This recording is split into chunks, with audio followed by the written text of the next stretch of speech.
So, hello everybody. We're still waiting on a few people, but nevertheless, let's give it a head start. And we are here to do some food pairing with lovely Annick. And maybe Annick can say something about herself and about the whole concept here. Yes, of course. First of all, thanks for having me. I'm really, really happy because, I know Luna since, a couple of, is it years already in the Facebook community? Yeah. So we haven't met very often in person, but we've met quite often in online sessions, I would say.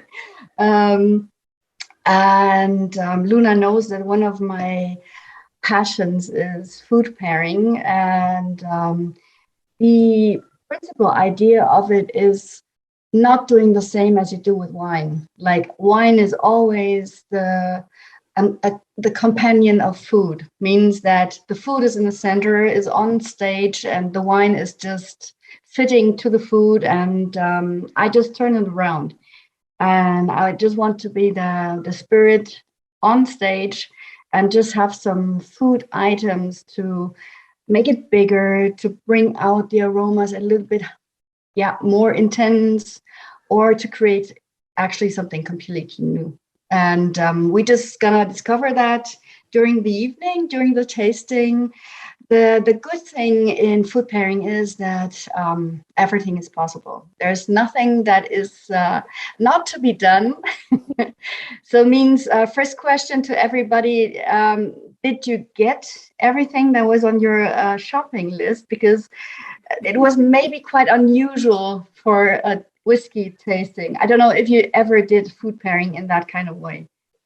Not like this. I got most of the stuff, not everything, but I managed to get most of the stuff. Yeah. So me neither. Just to make sure that it's absolutely okay if you did not get everything. So I couldn't get any fresh celery sticks, for example. I don't know if it's not the season or just not. But what I got is now I'm taking celery salt. So okay. It's sometimes you have to be just a little creative. And the principle is actually if you do food pairing, there are some kind of aromas that fit perfectly together. It means that I give you some hints what you could try, but after that everything is just free to try out and just to combine and find probably pairings that are great. And then please tell everybody. Probably you might find some pairings that are really not that great, and then please tell everybody too. So that would be good. And yes, and the other principle is like if you have something open in your fridge or in your storage, just take it out. If you have the impression, even during the tasting, when you get a little bit the idea that even some very strange things could fit, like I have here a sweet mustard that you normally pair with white sausage, the Bavarian Weißwurst that you eat at Oktoberfest. This is quite strange. I never used that, but it just came to my mind. I could use that tonight. So we will find out. And means that if during the tasting you say, I got an idea, I have something in my fridge, we make some little breaks and you can just go ahead and pick everything that needs to go and come back and tell us what you found. Hi, Ellen. Hi. Hi, Ellen. Hello. Okay. I did not get celery sticks because I absolutely find celery sticks abhorrent. I know. I can't eat them. I can't eat them. No. Normally, you have like maybe a third of the people who participate in the tastings that say, I bought them, but I will probably not try it. And normally I force the people just to try it with, there is a pairing and I would tell you the story about the pairing, how I found out that celery stick and caramel fudge is just a perfect match. And I know, Marion, Whiskey Buzz. Yeah, Whiskey Buzz, Holly, yeah. Exactly. She hates celery sticks too. But now she's able to eat it in comparison or in combination with caramel. So that is fine now for her. Interesting. And okay. yeah, maybe you try it afterwards. Yes, I think I will. Yeah, I think I will. Okay, so cool. how many people are we still waiting for? I thought a few more people were coming in, but 2 had to cancel because of holiday and stuff. And originally about 12 to 15 people signed up, and Anthony had to work, so he's just here because it's his channel basically. So I thought it would be a bit more, but we'll make the most of it. And maybe Ben will join in as well from time to time and just see if he can combine cheese and whiskey. Yeah, possibly. just plunder the fridge and come back, Ben. Exactly. Yeah, exactly. So maybe Alan did not hear the little intro I made about food pairing. I would just maybe shorten it up that we turn everything that you know from wine pairing to food as a nice addition, the dish that's always in the center. Annick, did you put something in front of your mic? Actually, not really. Is it better like this? Yes, Yep. now it's better. Yeah. Better. Okay. I just turned the computer a little bit, but okay, I leave it like this. Sounded a bit muffled, yeah. Shouldn't be. Okay, so we turn it around with food pairing and spirits because I want the spirit always be like the star of the show, and it's to give like some aromas that are maybe hidden to give them a little boost. In one tasting, we also even changed a quite young whiskey, which had like 6 or 7 years of being in casks. We made it a little bigger, and you had the impression it was like 10 to 12 years already in casks. So you can just enhance aromas. You can enhance like the complexity a little bit. You can enforce aromas that you already find in the whiskey that are quite obvious. And we're going to do something like magic math. Means like you make 1 + 1 is 3. And we're going to do that too. Okay. Question. What kind of whiskeys did you put on your table? Like we had like whiskey number 1 was like either an Irish Redbreast 12. Okay, nice. Lowland. Okay, nice.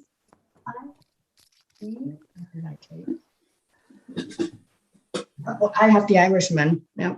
Okay, nice. I have the Glenmorangie Nectar d'Or, Okay, nice. which I think is a rather dull, Yeah. sweet, generic sweet whiskey. So I'm hoping to get some more out of it. Okay. And I just have to finish up this bottle anyway, so Exactly, perfect. So for the first drink, this would be like the perfect match, having like an easy opener and combine it with ginger ale. I have lemonade here from a regional producer, which is quite nice, and it's gonna fit perfectly. okay, then I quickly have to grab some ice and a different glass and some ginger ale that I just bought today because I did not get it. If anybody else has like wants to pick up something else, maybe I show you a little bit what I have on my plate, because I picked some other things in addition. I found the Snickers. I thought my kids ate them all, but I found one and I took it. I have like a milk chocolate with salted carameled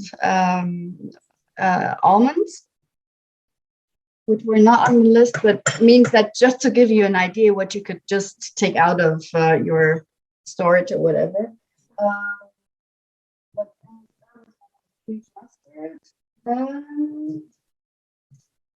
I took some hoisin sauce because I love hoisin sauce, and this actually fits to one or the other whiskey quite nice. So if ever you want to You're not grab revealing something, which one. sorry, You're not revealing which one. What? You're not revealing which whiskey. No. Okay, no, that's fine because I do have my host sensors, but I miss one of the whiskeys. So Okay. No. This is just an idea that I have that might be fitting, but actually, I have some ideas that I give you for whiskey number 1 to 6, but then just it's up to you to try out if the Parmesan is gonna fit with another whiskey too. So this is completely free, and it's a little freestyle what we're doing today, because normally, I would say the absolutely super organized version would be having a sample set and having the food pairings and just put that in a box and send it to the people. But Luna said that you are all very professional, and She lied. I mean, we had to make it everybody either has a blog or a YouTube channel here, right? So I might be the only one who doesn't have anything to do with that. She said that everyone is so cool and they're just very flexible. No, and actually it would be a really pain just to send boxes, I think, to UK. I think that would be very expensive and would maybe take like 3 months. And it would be kind of difficult, I think, also to get foodstuff across the border. Exactly, that's the next thing. Yeah. Just one quick thing. You wrote we should get some bitters, but I was not organized and could not get any bitters, so I bought this because I read that might get a little wow. Well, you can try that. You know, it's always the typical bitters you put in a horse's neck, because we're going to do a horse's neck, is the Angostura bitters. Okay. But you don't need them. So that's cool. That is perfect. These kind of things you need for food pairing. Exactly. And but this is just optional. If you want to just play the super barkeeper, you have those things around, but you don't need it. So it's just so I would say just not to be too much on the dry side. We start with the drink, I would say. Yeah, absolutely. So I have some lime wedges in my glass, and I just take a little bit of my Irishman and I pour just the lemonade in it. I check if I want the bitters or not. So okay, that's a good idea. Depending on my mood today. I have to say, actually, it smells kind of nice with the Jägermeister. Well, exactly. Maybe you just find a new twist of the horse's neck. Mm-hmm. And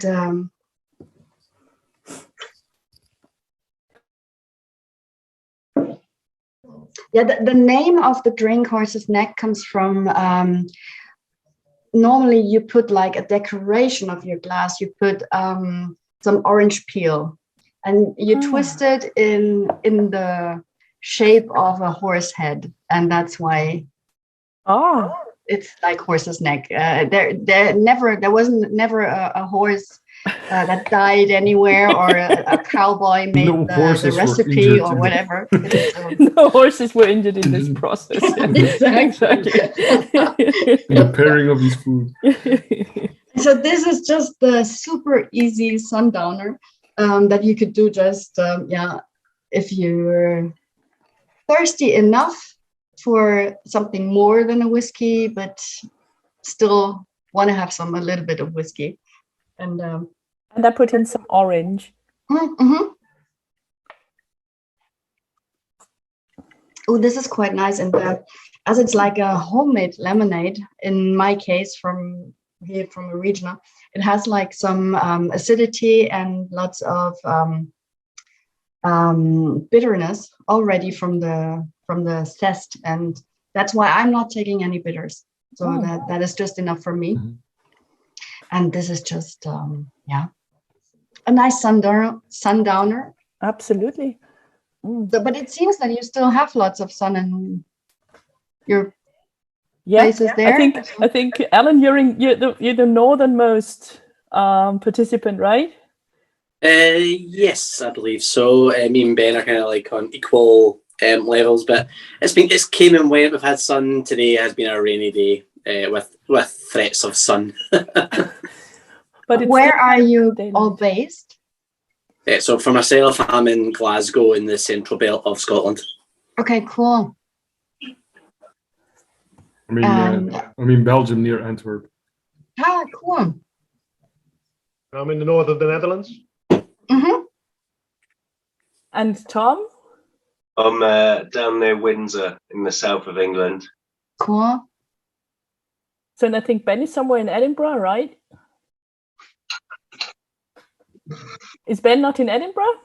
Just Halfway between Edinburgh and Glasgow. Ah, okay. So I think, Annick, you're the furthest south today. Maybe, yeah, maybe. So I'm really in the south of Germany, close to the Swiss border. I mean, like it takes me half an hour to the Lake of Constance and 45 minutes to be a little bit more in the mountains. Perfect. Yeah, it's nice. For summer escape. Yeah. And I just came from Austria like an hour ago. Oh, so wow. I was 4 days. Nice job. I was with the Playboy team and some bunnies. Yeah. Very cool. It was a gentleman's weekend, and they invite always, the Playmate of the Year. And there were 2 playmates and 1 VIP playmate at the last evening. And we had like 4 great days. And I was doing whiskey tastings with them. Cool. Well, that's kind of a very cool job, I have to say. Actually, I was very astonished that I was invited because it was a gentleman's weekend, and that there's not too many women besides the bunnies that are allowed to be there. But it was really fun. It was fun. Right. I saw a few Facebook posts with old Pultney and things like that. Right. Exactly. Yeah. Wow. And I didn't have to put on a costume or a bikini. No, I just stayed the way I am. Yeah. I was very happy. Cool. So actually, I kind of like this drink with ginger ale, orange, Ball Blair, and Jägermeister.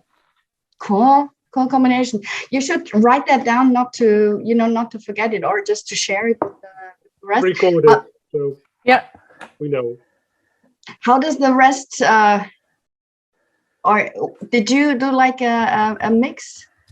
I got a bit of a highball thing going. I got some lemon flavored water and some nectar d'or.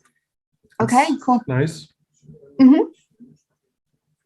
I went for Kleinlich 14 lemonade and bitters, which is quite nice. Cool. For myself, I had the Clyde Stop Cross, which is in Glasgow. And then I had picked up this ginger ale today, which was actually from, even though it's a Scottish ginger ale, it's from Aldi, German supermarket. And then it was quite light on the ginger, so once putting the orange and the bitters in, that really kind of opened it up. Yeah. I just tried for 2 weeks ago they have spicy ginger at Thomas Henry's, and for me that was just too much ginger and too spicy. It takes away the whole whiskey theme, and for me that was not the perfect match. But actually tonight is going to be like the main focus, or the main thing is whatever you say you like is true. So means if I say, okay, you could pair that and that's the perfect match, and you say I just hate it, then you're right. So feel free to say what you think. What I find is the Ball Blair has kind of difficulty standing up a bit to the ginger ale. Mm-hmm. So I would maybe for another round use something a bit more intense. Okay. So maybe even something peated if I go with ginger, but but you can actually have the mouthfeel of the Ball Blair, which is still kind of nice, I think. Yeah. What I found out is I can't drink that every time, but last time I found it very interesting was what's the bitter? From Schweppes, you have the. It's Tonic? not the tonic. It's not the ginger ale. It's the. The white, yellow. Is it bitter lemon? Is it Bitter called lemon, sorry. Bitter Yeah, lemon. exactly. Okay. Just the plain normal bitter lemon. I just couldn't find the word. And actually, in German, it's just exactly the same. We say bitter lemon. So there is nothing. It was just gone. Bitter lemon and not port charlotte. That would be just too much. But a slightly peated with bitter lemon was really fun. It was, I thought it was really interesting. Just to have this bitterness and then have like the little peat everywhere.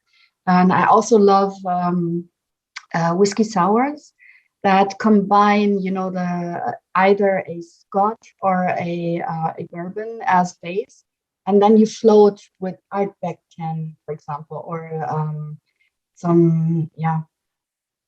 maybe a little bit Port Charlotte, but Ardbeg I even prefer.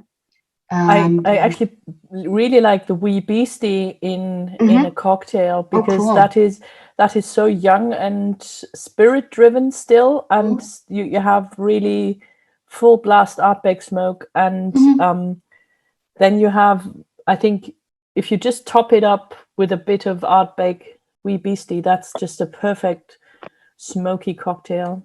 Oh yeah, I love it, and especially when it's made with egg white. Yeah, definitely. And the creaminess and the smoke, I just I really like it. Yeah. Yes, definitely something nice. So that was like the little refreshing opener, and you can just finish it while I'm just maybe telling you who I am or how I have why I'm lucky to be here. And why Luna knows me and what is my passion and how did I come to the point of combining whiskey with food. So this already started quite a long time ago, and when I was 14, so that is really a long time ago.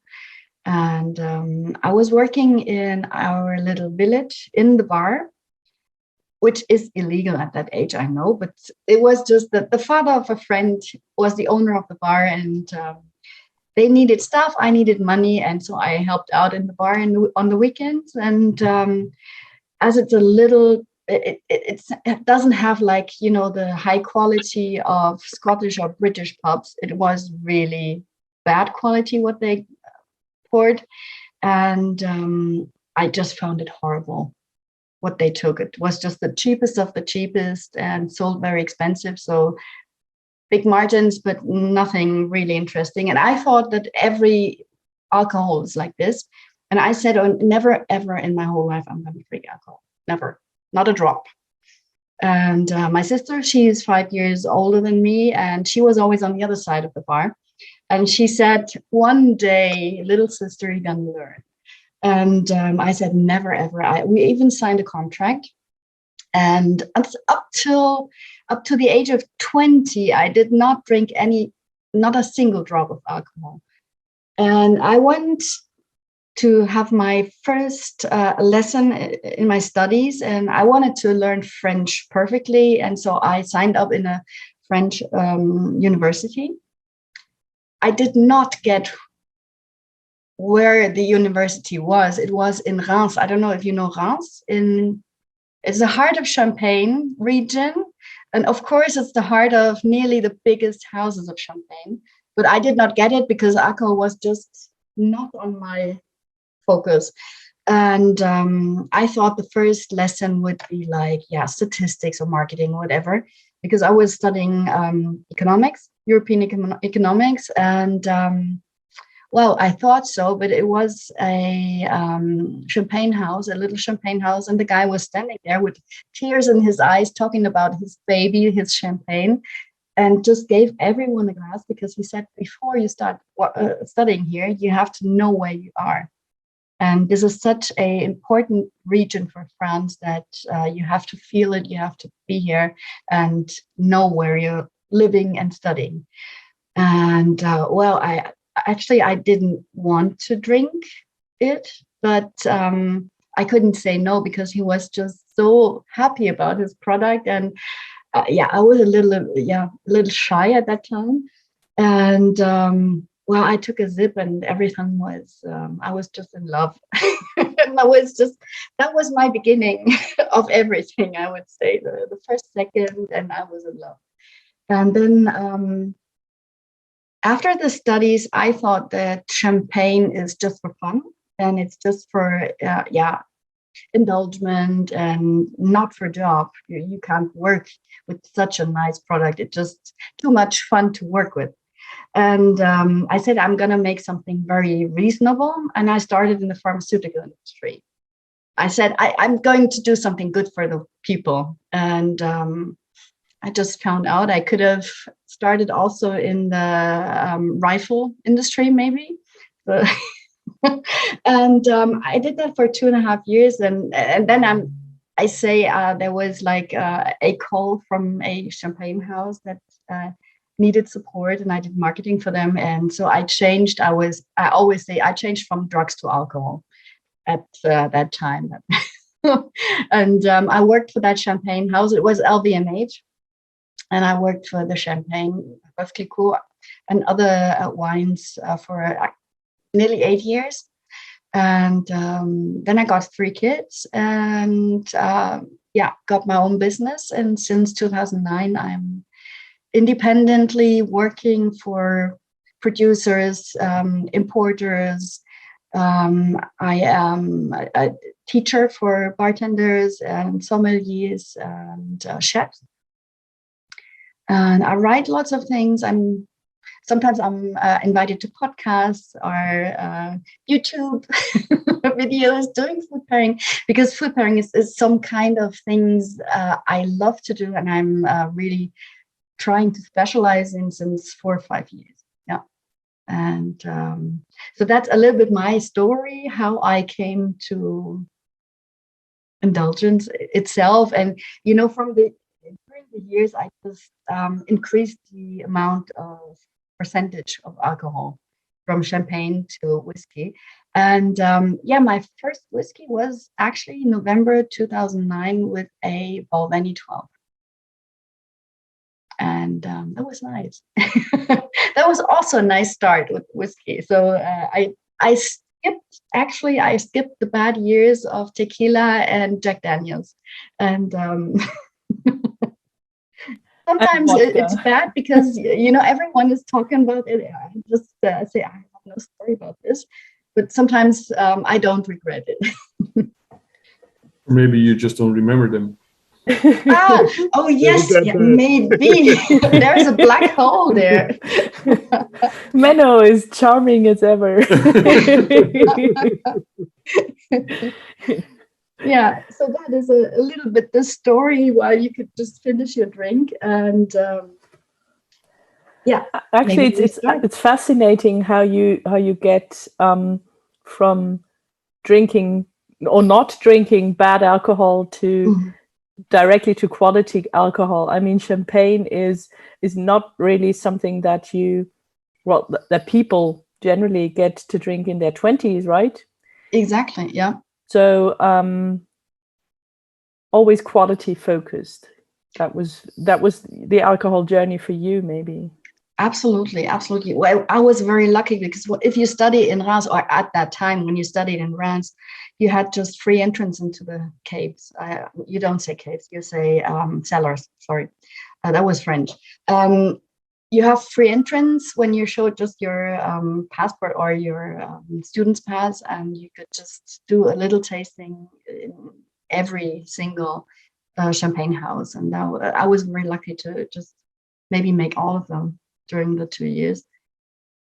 And that's why I thought that this could never, ever be a job because it's too much fun. But I was lucky that they changed my mind a couple of years later. Exactly.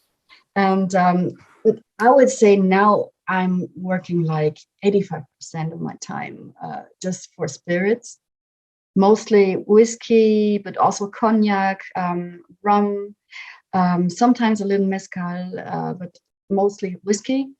But still, some champagne is always like here and there. It's also nice jobs. Exactly. So that was a little bit about my story, and that you get to know where I come from and why I'm just very interested in search of aromas, of quality, of mindfulness, indulgence, I would call it, like being aware of what you're using your senses for, and every tasting, and I can just already tell you that this is going to be like a full body tasting, because you're going to use all of your senses. Not only, in the tastings, you always look for the color of the whiskey, and then you use your eyes, of course. But what we are going to do is like we are going to close our eyes just to focus on other things, on other senses. Of course, you normally use your nose and your mouth to smell or feel your aromas, have the taste of a whiskey. But we're going to just use our skin today. We're going to use our whole body. And maybe also listen to what one or the other whiskey is talking to us or telling us. And maybe we start with a little experiment, just to show you what food pairing could do, just to go a little bit. It's not scientific, because you're just going to see it's you have to take your black tea and your olive oil if you have it. Just to show you that this is actually absolutely the opposite of what we're doing today. We're going to enforce aromas or create new aromas. And I will show you that. Are you okay with me that black tea is quite a complex aroma? It's quite a complex taste. You have tannins, you have the tea aroma. It's normally if you put it in your mouth, you can tell right away that is black tea.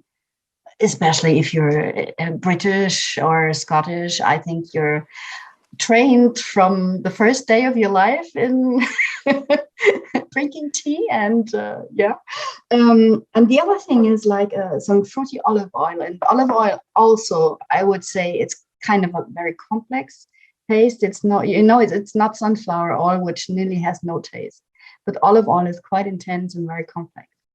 But I will show you some kind of little magic, and that is like the scientific part of food pairing behind.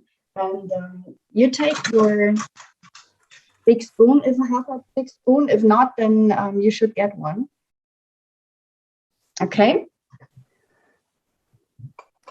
I think Menno is just grabbing a spoon. I actually put the olive oil here in the Glencairn glass. Okay. And it's amazing what that does to the smell of the olive oil. Oh, cool.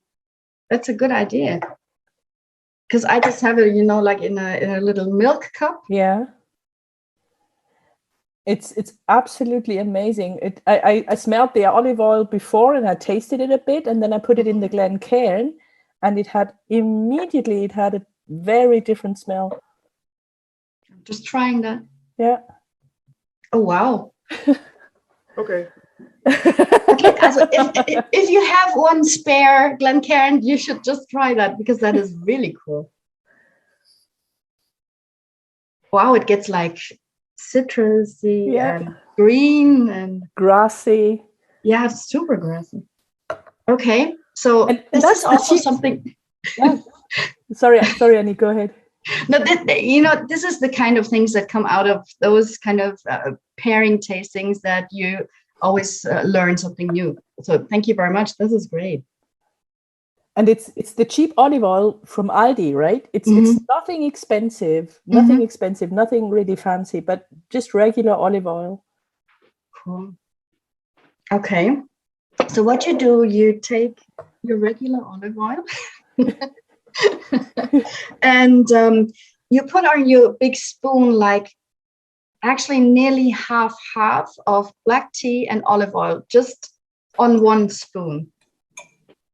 So for me, it's easier to make to put the tea before and the olive oil afterwards. And then you just put it all together in your mouth.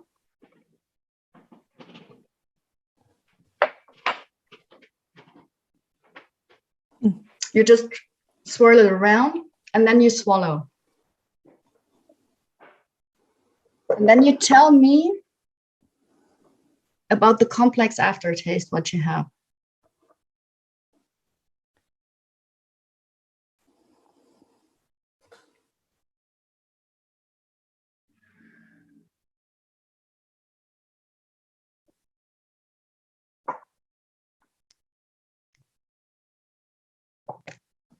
Nothing.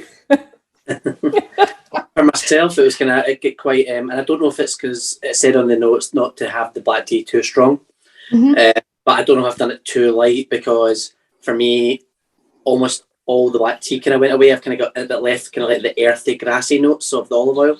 So I've got really the kind of earthy notes left over. But I kind of wonder if it would have been different if I let the tea steep longer. Okay, but actually maybe there is no difference, because on a scientific point of view, olive oil and black tea, they are, if you put aromas together that have not the same waves, I would say, they stick together and they can enhance or empower themselves. And olive oil and black tea, they have exactly the same waves if you put them in a spectrograph. I don't know what that is. But it's kind of a machine. The machine which puts out waves. Exactly. Every kind of food or anything you can use in the kitchen or for production of new aromas, you can put that like in this kind of fancy machine, and it creates waves. And olive oil and black tea, they have exactly the same. And if you put them together, they make like, it's very sad, but if you're in hospital and somebody dies, you have this deadline, this red and not moving line anymore. And this is the result of olive oil and black tea together. It actually does not matter if one is super strong and the other is super strong too. If they're both super strong, it's exactly the same thing. So they cancel each other out, or? You just have the aftermouth feeling that if you just had a sip of water nearly. So there's nothing left. Yeah, the only thing that I have left is some bitter aftertaste. And that's just a little bit of the tannins that that stick to your mouth, but the taste of tea is not there. The taste of olive oil is not there. And this is just to show you what can happen if you pair things that should not match together or being matched together, because nobody wants to have like nothing as a result. Disappointing start. Exactly.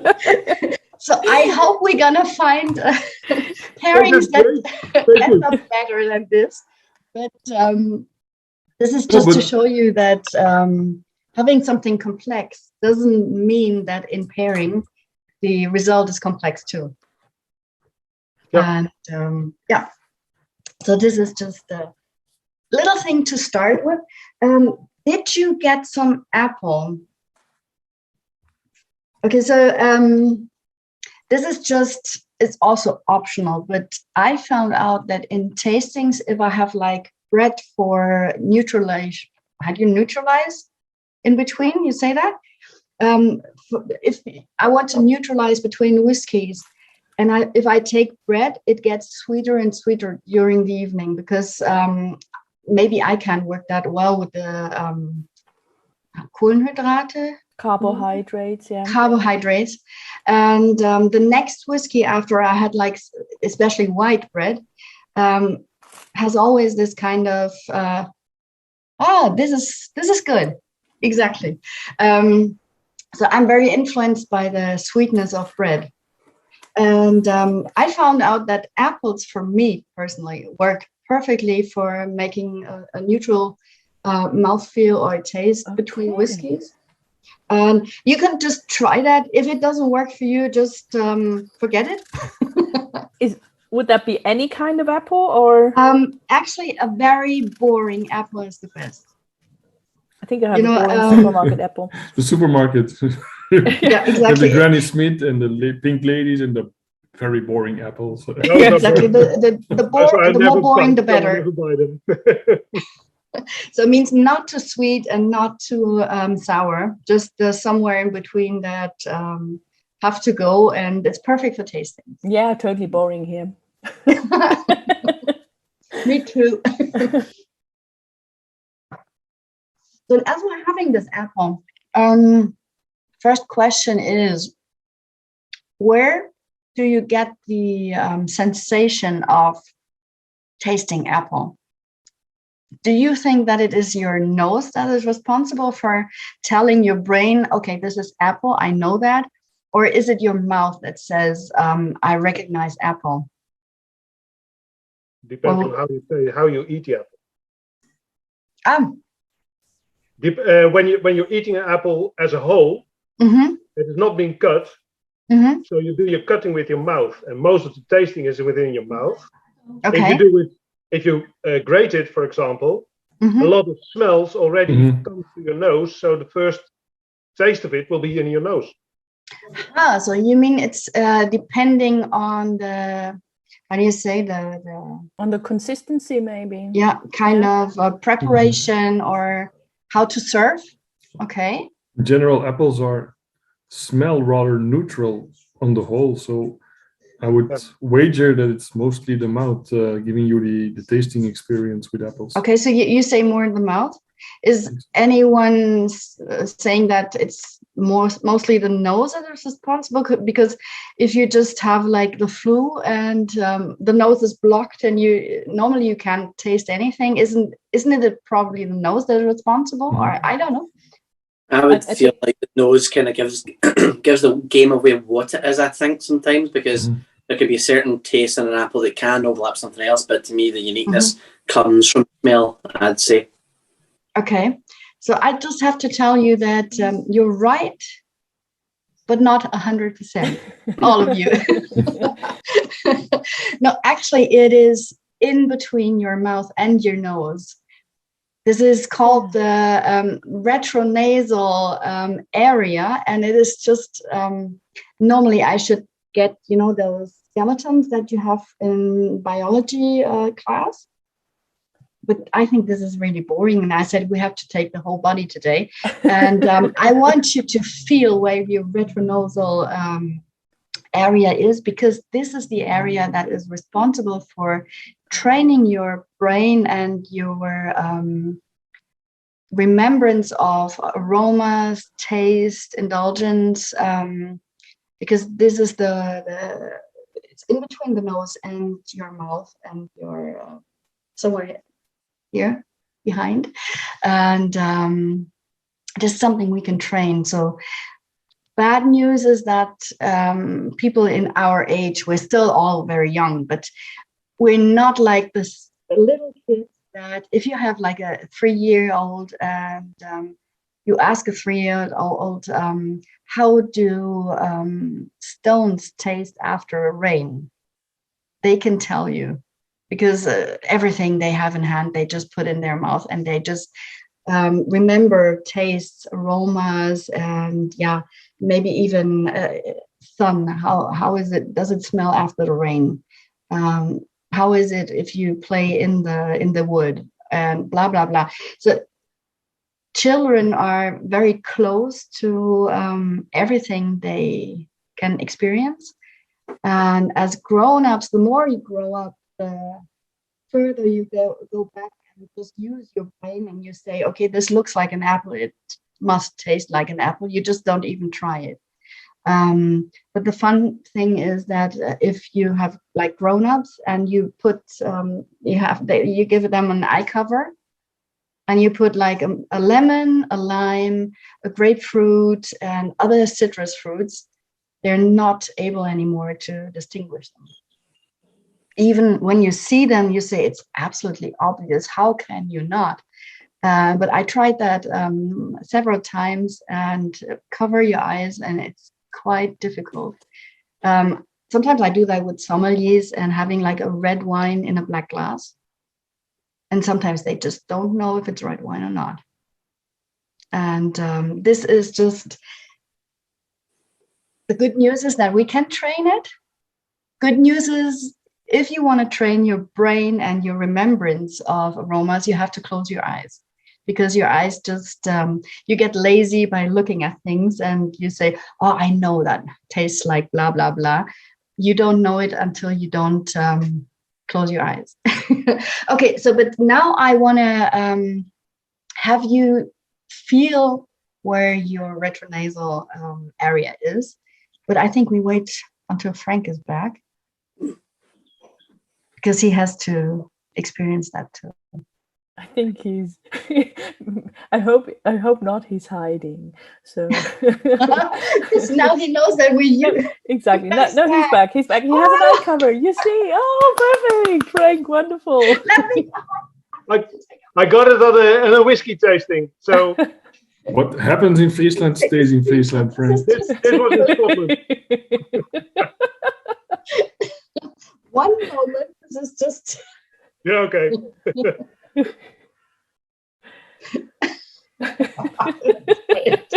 problem is I have to reach out on my own. I will not be handed over something. So. What we're doing now, I think you have to look maybe first, because you have to.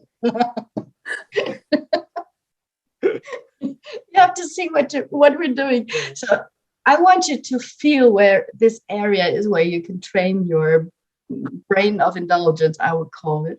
Is like you put one hand around your neck, but not choking, but just put it there, and nothing else, and just for the two of you, just yourself, not the other one. Just this is very important. Also, when you do that with friends, if you had like a fight before, just do it with your own throat. Okay, so and now we're doing something. Don't be afraid. That is, I would say, nearly the edge of spirituality we're having tonight. Well, maybe later we have a little spirituality again. But you all know this from meditation. We're going to do that together. And it's not that, I would say, embarrassing if everyone does it. So you could turn on your, microphones. And so everyone hears everybody doing the famous of the meditation. And we're doing it at, I say 1, 2, 3, and then we'll start. Okay? So 1, 2, 3. Okay, you felt that little vibration. Mm-hmm. The good thing is now you're super relaxed, means that every time you're drinking whiskey from now on is like making you in a very relaxed mood. Or even better, next time you do meditation, yoga class, whatever, you think about whiskey, and that's even better. This is okay, so but it's not finished yet. We have to know where it is. So next step is you put your fingers on your nose. You just close your nose super tight, and we're doing the same thing again. Take 1, 2, 3 and make the but you close your nose absolutely. So 1, 2, 3. Okay, you possible, yeah. You found out there was no at all. Could not happen. And actually, where the vibration was missing now, this is your retronasal area, and this is where your brain is learning how apple tastes, how caramel tastes, how even if you take like the burnt tires from Lafroig or whatever. So first of all is, if ever you have something very intense in terms of smell of aroma, just close your eyes or take your face mask or your eye mask. Have it with you every time. Even when it stopped raining, just go outside and just smell it. Or even if you see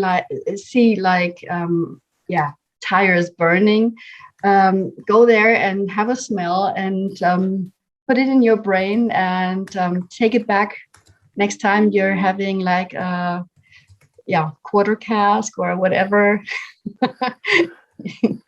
And this is just helping in tastings to have less of those moments. You all know them, and you can work for years with whiskey and tastings, but you always have like a moment where you smell something and you say, I know that, but I don't find the words. I know it, but I just can't find what I would put in a tasting note, or what I would tell somebody else what I can smell or taste. And this is just, you can reduce those funny moments by training your brain. Exactly. The fun thing is that Bob, within as well, has put up a section in our Discord saying smells, and we're more or less trying to see if we can come up with a nosy to train your brain for certain smells to help you taste your whiskey. So this is, we have to extend it for a little further, but we've already talked about it to start it up. So always there for any kind of fancy ideas. No, because I love it. This is what I call it when you say you have like mindful indulgence, like being thoughtful, or just think of what you could do even to get better in tasting, in smelling, getting more out of your spirits, because everyone is just investing lots of money in the whiskeys. And I think it's even more fun if you have just the same glass of whiskey and you can just enjoy much more of it as you did maybe before. And the most fun thing is if you do that in a group, because then you can just exchange experiences. And if someone says it smells like rose petals in spring, sometimes it gives a hint that you say, okay, I have to think how they smell. Okay, I can find them too. I could not before, but now I can. And I love those kind of situations when you just get an idea of somebody else's indulgence brain. Yeah. Okay, so that was a little beginning. And I would say we start now with the real whiskey tasting. Do you want to have like a little break, or we start? Okay, great. Okay, this would be so question, do you want to have like whiskey number 1 that you used for the drink? You want to have that again, or do you want to just go right away to whiskey number 2, which was like the fruity side whiskey, like laddie or whatever you wanted to say? I just took the same Ball Blair, the Ball Blair 505. Okay. And I just poured it in my glass. I can pour another Lowlander, or I just stick with that. I don't mind. Well, I actually would like to stay with that because it kind of went under a bit in the cocktail, and maybe see what comes next. Okay, so then we restart with whiskey number 1 that we used for the cocktail, and we just pour a little bit of it, and let's find out what goes right away as food pairing.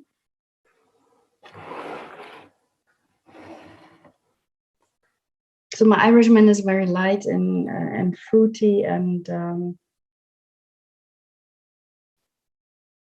same with the Ball Blair, all apples and pears. Yeah. And vanilla, basically. And vanilla, yeah. I have a little bit of citrus notes. And what I would start with is if you all have some kind of apple notes or apple fruity, or pear even is like in the same group of aromas. If everyone has like apples or pears or like those white flesh fruits, not the stone fruits, but tree fruits, we could go with something that is something that you all know in pear cakes or apple cakes, which is cinnamon.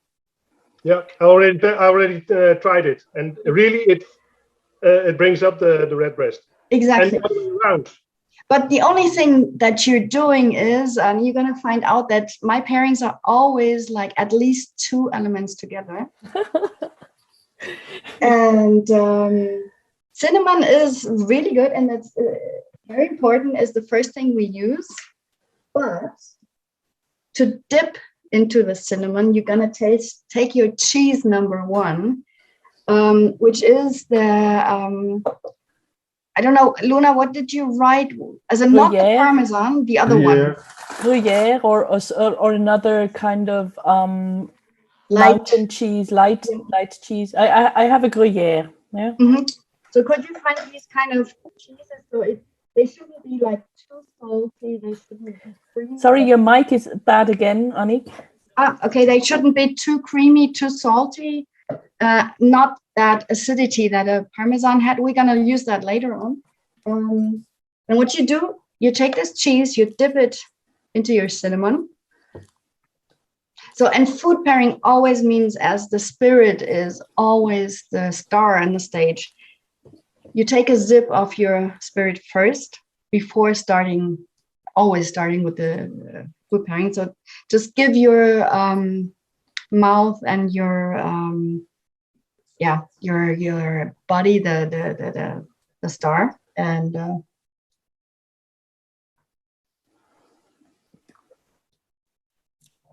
okay, that's nice already by itself. And then you have like the cheese and the cinnamon, and you're gonna find out that this is already a nice combination. And I know lots of people that have always cinnamon now when they have like a cheese platter. I love this combination. It's really good. Wow. It is? It is, huh? Oh, wow. Mm-hmm. And suddenly the cinnamon has apple notes, right? Mm-hmm. And then you take another sip when you haven't swallowed everything. You just have it still in your mouth, and you just take another sip, and you just see what happens.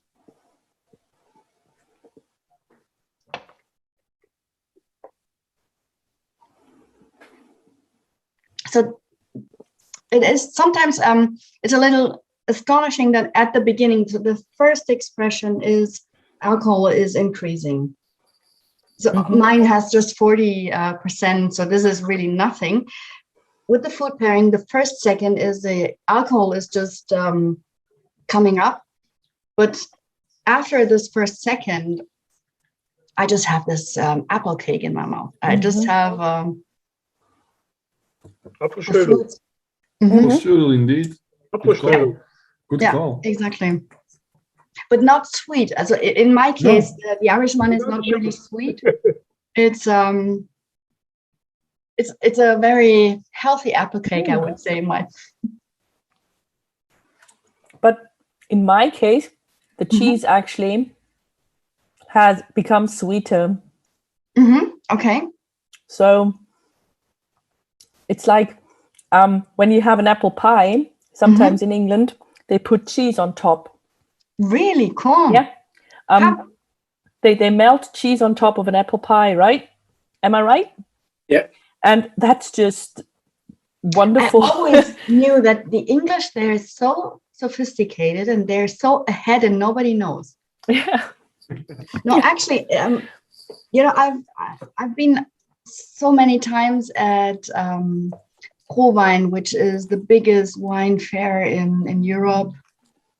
Even if you take like the whiskey fairs, and where you have like also rum or port or whatever, actually for the British, you should have like a Hall of Fame in any kind of spirit or alcoholic drink fairs, because you're responsible for champagne, you're responsible for sherry, for gin, for whiskey, of course, for rum, port. Did I forget anything? It's actually, if you go into a bar, nearly everything on the back bar is just because of you. And thank you very much. Thank you. And I tell that everybody in my tastings, and they ask me always, yeah, but why? Because they are not, they're not winemakers or, okay, whiskey we understand, but what do they have to do with the sherry and the port and the rum and whatever? And I always say it's the English, they always had money and were super thirsty and have a good taste. Mm-hmm. And this combination led to so many nice products at the end. And thank you very much. And that is why you put cheese on your apple pie. And we just still not putting cheese on our strudel. So I think I said maybe I should produce one and just sell that as hell.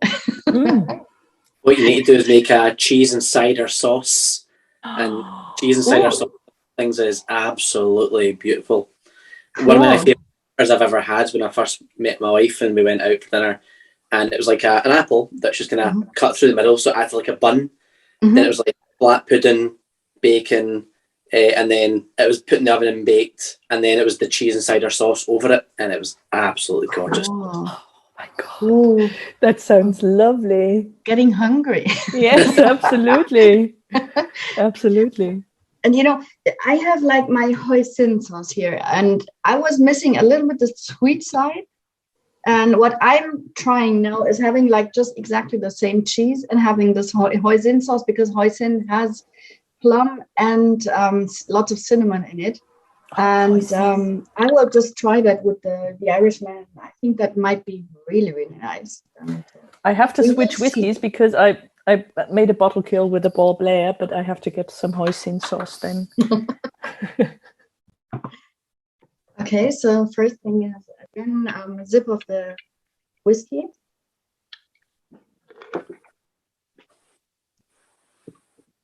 I do the hoisin sauce without the cheese because, sorry, I do not have. I've only got one kind of cheese. So the sauce itself should work too. Yeah.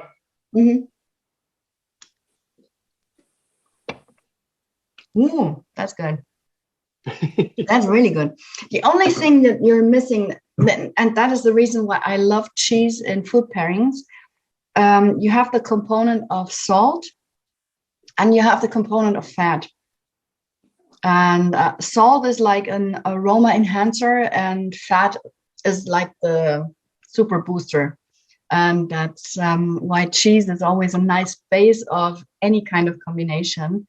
In a food pairing, but I think the hoisin sauce itself should work nicely. Ben. I think we. I needed some cheese with it. Okay. As I only have old Dutch cheese, which is really strong in flavor.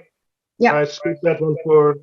Otherwise, the whiskey is blown completely. Yeah, exactly. Because it's sharp in terms of taste, isn't it? It's yeah. Yeah, it's sometimes even sharper than Parmesan. Oh wow! Okay, yeah, that is just. Oh, that might be nice. So it means that we're having like the older or the more complex we get in whiskey today in the tasting, the more complex the pairings can get. But I know people that say I like a very, very smooth whiskey with a very complex pairing. And again, there is nothing that is forbidden. Everything is just feel free to try what you love. Okay, so that was the cinnamon experiment. Wow. And the drinkable apple pie. So now we go to whiskey number 2. And the question is, what did you take? I said Well, I just had I have a Isla Barley 2011 because my classic laddie was just gone. Yeah. I think I had a big hole in my bottle because it was just gone too soon, too early. Would the Glenglassaugh Revival qualify as something similar? This one I don't know, but I think so. Yeah. It's a bit more sherry, but I also have an Isla Barley classic laddie or a laddie Isla Barley. I just have to grab that real quick. It's someplace else. It's not too sweet from the sherry, then it should work too. So this is just, the... It's a sweet one. Okay. Then I get some Isla Barley. Bourbon sherry. This would be something for whiskey number 3 then. For whiskey number 3, it might be the sherry one. Yeah, that's a sherry one, but then that would be for the next. So the next one, the whiskey number 2 was classified. What did you write? Like flowery and fruity and not too sherry. Just give me a second. Yes, of course. That would be the classic laddie. Okay. Next door. Yeah. Mm-hmm. What was on the list? Just give me a second. I can tell you what was on the list. You said number 1 was Irish or Lowland for a warm-up drink, and then flowery fruity profile, classic laddie, Aberfeldy, Glenmorangie 10, Nectar d'Or, or any other flowery whiskey. I will grab an Bruch laddie Isla Barley. I'm gonna go with an Annick. Yeah. And Annick 12, Menno? Yeah, it's the 2009-2021. It's a vintage release. Okay. Nice. It's a 12-year-old, more or less, but at a slightly higher ABV. So it's like what the 12 should be, I think. Okay, then I'll stick with Gerust. Oh, cool.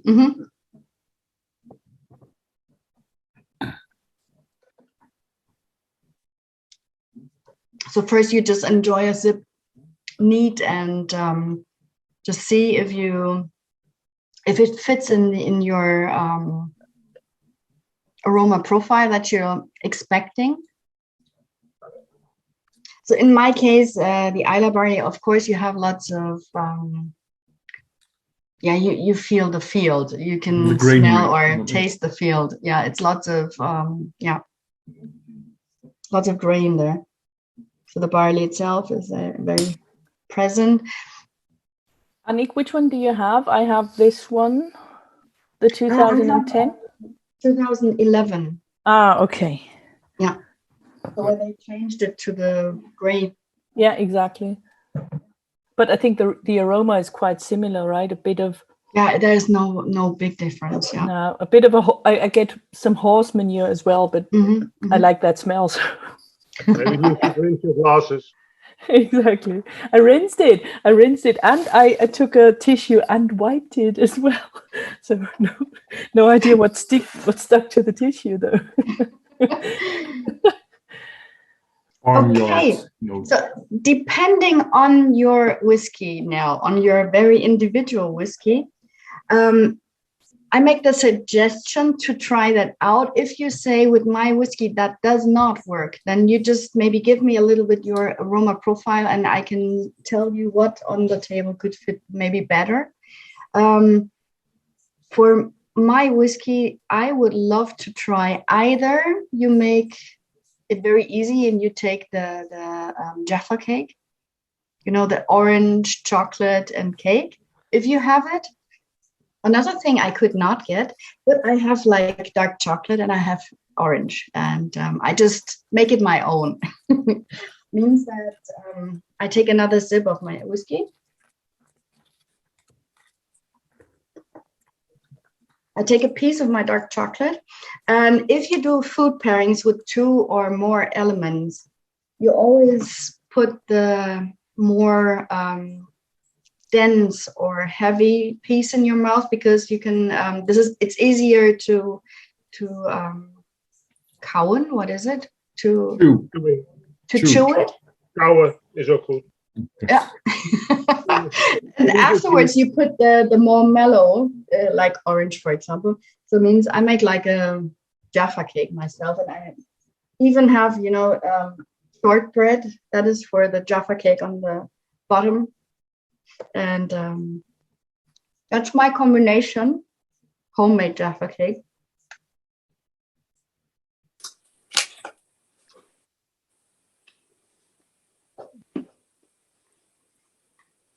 Which is a nice combination already.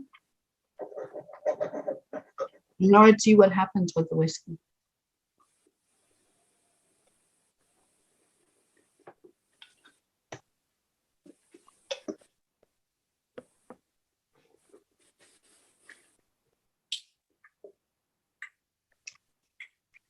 My whiskey got a little bit more, it did not get bigger, but much more intense. I got a real pepper chili catch at the end. Mm-hmm. I can't say it's really pleasant, Mm-hmm. but I tried with the Jaffa cake, but that was quite intense. Quite an intense chili catch. Mm-hmm. Okay. Maybe Bigger. you just maybe you try with. Do you have some fresh oranges there? Yeah, I tried it with fresh oranges, some shortbread, and dark chocolate. Okay, and now you have some Jaffa cake. Try it, because the Jaffa cake has, of course, more sugar in it, and maybe that makes less the sensation of this chili or peppery. Okay. Thank you. The sugar changes a lot. How did it work for the rest of you? Not at all. As I said, more intense. Mm-hmm. More It was intense. kind of separated the tastes in almost like an order. Like I felt like I tasted the orange first, straight away, and finished with the chocolate. No matter which way it looks, I've got the dark chocolate and I've got the Jaffa cake, and both times I felt like I tasted the chocolate afterwards at the end and the orange first. Okay, so even if they were combined, the taste was taken apart. Yeah, that was interesting. Okay, It's gonna be interesting what Luna said. It was orange and then peppery and then very tropical. Tropical, Almost, okay. Yeah, almost like having a really disgusting summer cocktail, like with Passoa or Safari into it. That sort of thing. Yeah. Okay. The really sickly sweet stuff. But with a peppery twist. Okay. As I did not have neither the chocolate, of course, or the orange, I paired mine with fresh fruit. At first with raspberries, and the whiskey and the raspberry did not go to. I almost turned out to be a Madeira finish, which I really like. So I started over and did the same with fresh picked gooseberries, and as long as they are fully ripe, it works. Cool. So what we have, if you say that the orange did not work that perfectly with your whiskey, well, we have we had some raspberry jam on the list. What you could do is just take the orange away and put the jam in, and just have like some piece of chocolate, a little bit of your shortbread, and have a little bit of the strawberry marmalade. Raspberry. Or strawberry jam. And just give it a try, maybe it changes. Annick, in which order would you now take that? Again, like having the chocolate and the shortbread together first, and then having like the mellow ingredient at the end. Okay, so the mellow ingredient would always be the fruit then? Yeah. Okay. Or if you have like a very, very soft fudge, for example, that comes at the end. Or even if you have like mint leaves, like leaves or anything, that goes at the end. Yeah.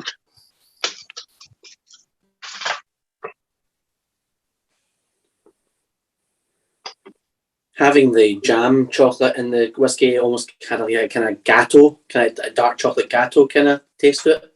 Oh, the taste is really nice. Mm.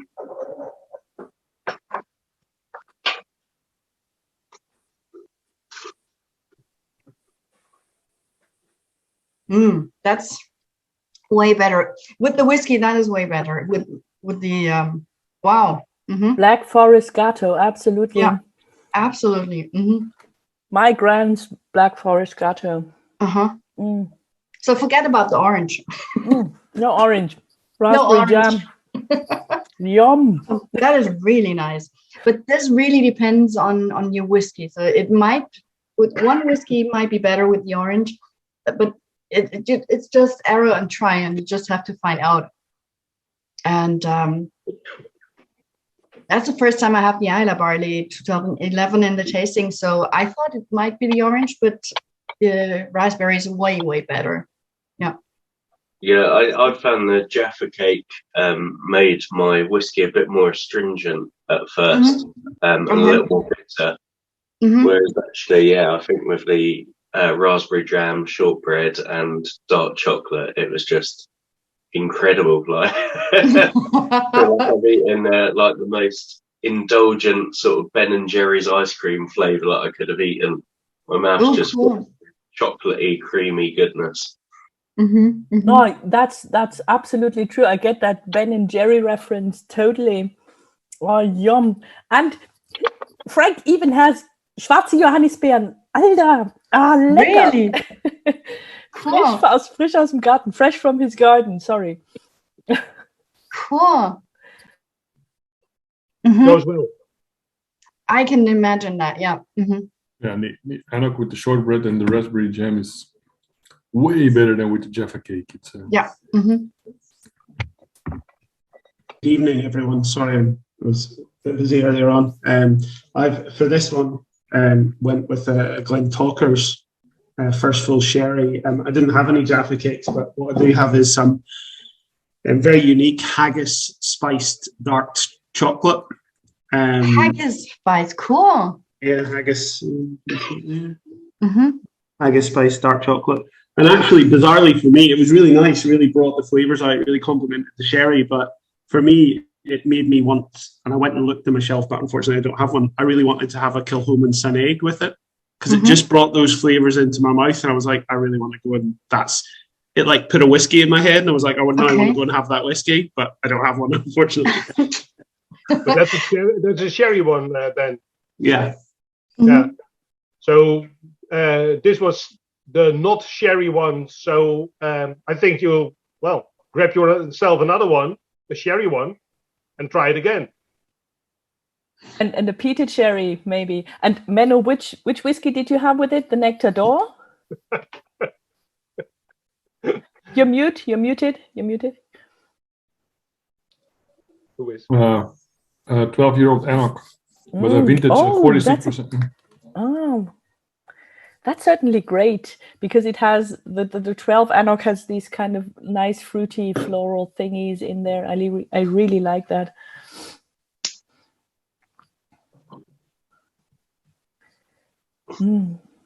Okay, cool. Really nice. I like that with the raspberry jam. That's a cracker, really. Yeah. So what we did now was, I would say we made like, not the one is one, because the one is one we made with the first whiskey that we said we're gonna just reproduce the flavors we already found in the whiskey, and we made it to something that you could eat, like the apple cake or the pear cake.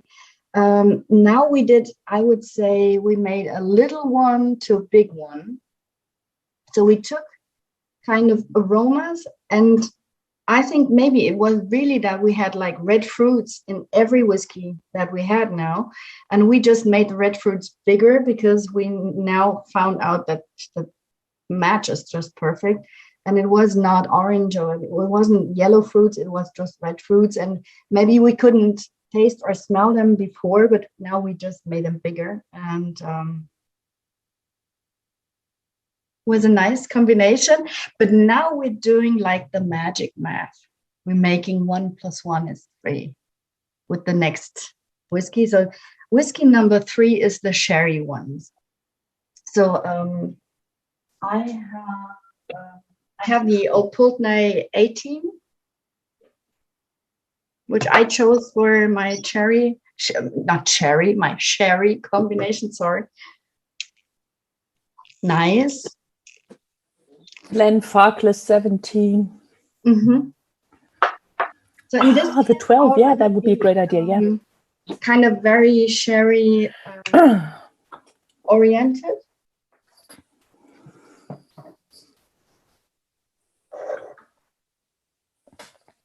Oh, I love this whiskey. Yeah, that's a Glenfarclas. I wasn't sure because I took away the bottle and I did not write anything down, so I was not sure. But I think the Amrut is up on the outside. Yeah. Okay, sorry.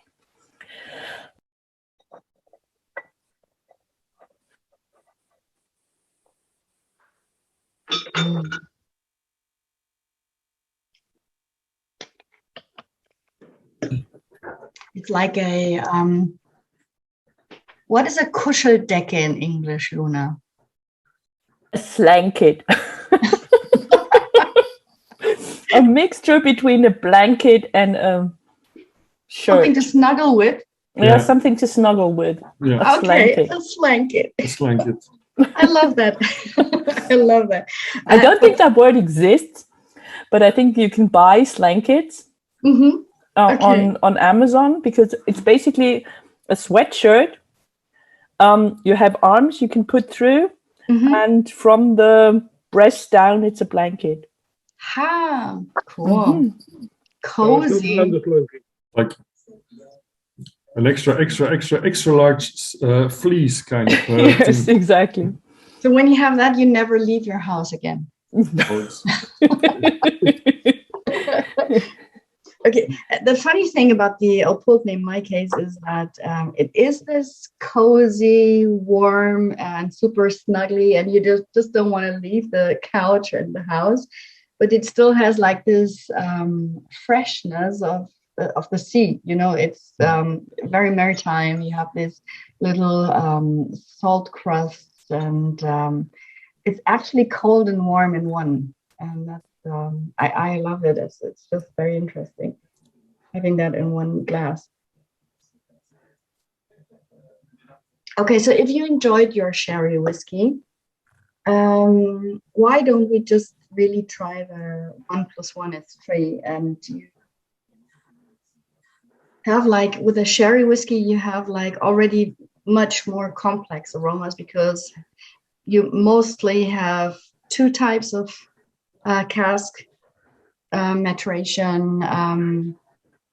Sherry is always much more complex, and just because it's aged with oxidation, and it can go from dry to sweet, but still also the dry ones, they have like some sweet aromas in them because of the production way of production.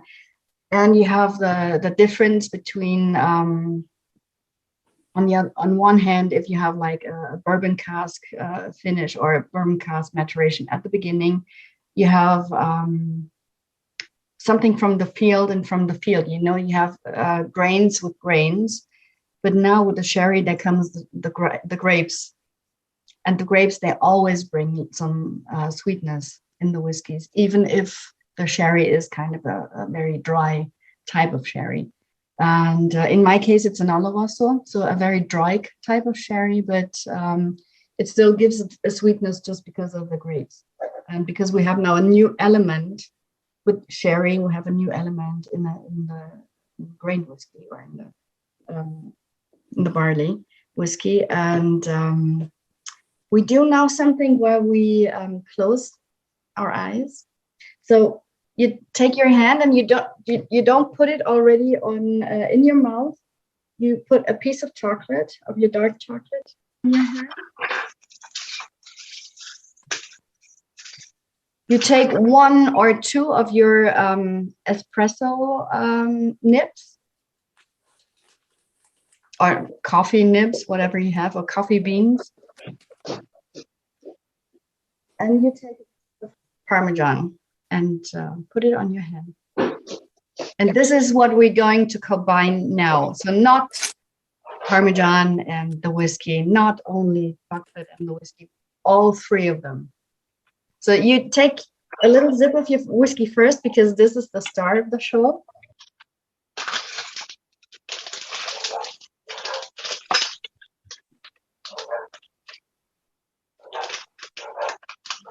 So just enjoy it in any kind of direction. If it's wide, or if it's just very long, if it's deep, if it's big. And then you take the coffee beans first. And when you bite them, just close your eyes and just enjoy how absolutely loud it is to bite beans. It's just incredible, because I don't know if you ever experienced how loud it is in your head. And don't swallow them, just crack them. Then you take the chocolate and put it in your mouth. And you create like a coffee chocolate in your mouth. This is still something that most of us already experienced. So coffee chocolate, this is nothing new. But here comes the Parmesan. And you just take a bite of the Parmesan, put it to your chocolate coffee or a coffee chocolate.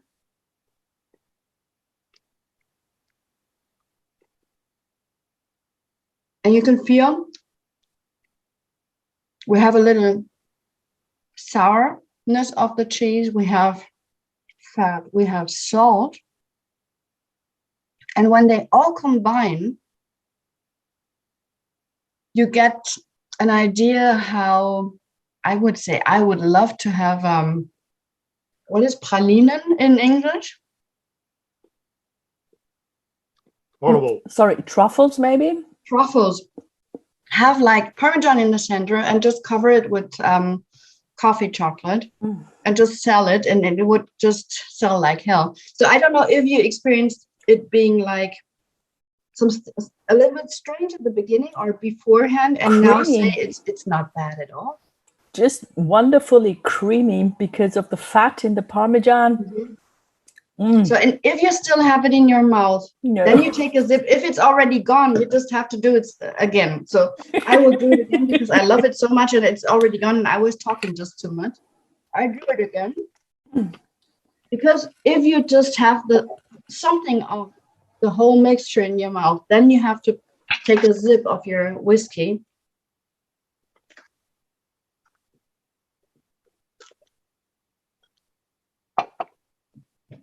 And just close your eyes and just let the magic happen. And take a sip and then see what happens.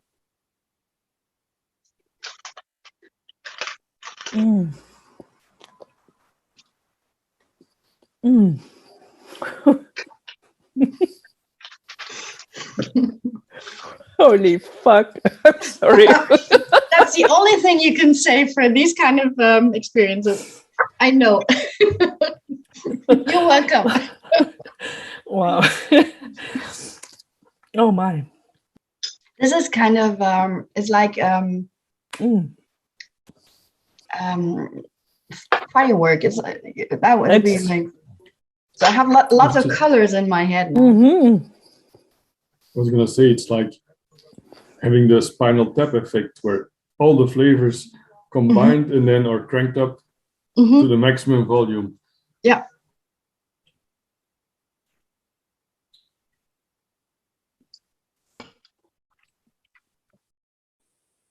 I love this combination. So this is like the magic math. 1 + 1 is 3. So you created something really, it's not new because everything is still there, but you created kind of a super experience and a little firework. Yeah. So I hope that worked for everybody. That was incredible. Thanks. Really? That's nice. Love it. That's good. That's good. And even with a kind of weak sherry whiskey like the Glenfarclas. That works. I mean, it's not a sherry bomb. It's just a great. I think the 17 is great. Mm-hmm. I really like that one. But even with a kind of softer sherry experience, you get an amazing sense of how full this a sherry whiskey can be, and how full of flavor, and how wow, that's lovely. Wow.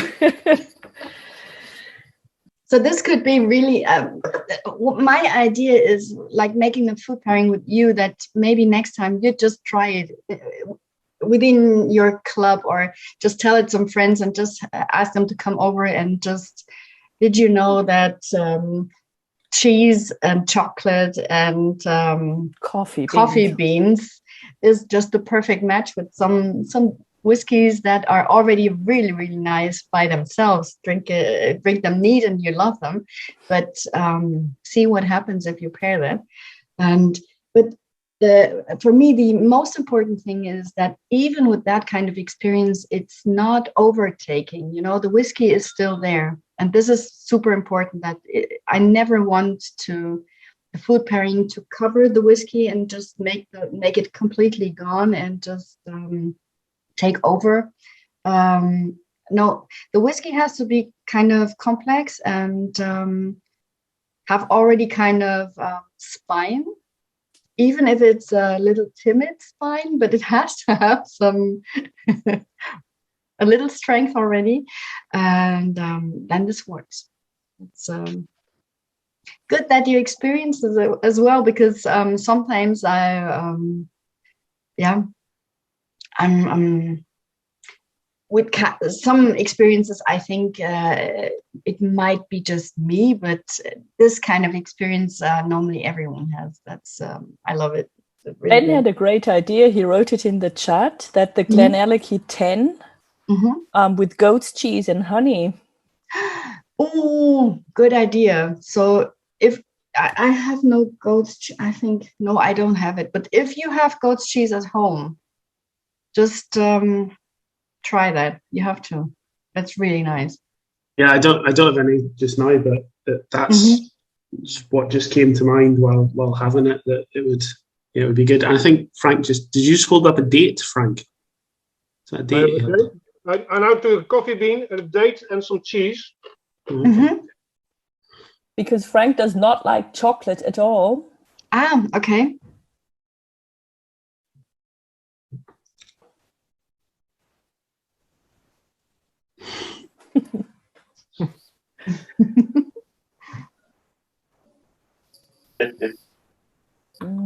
Put your mask on, Frank, and choke yourself again. I'll help.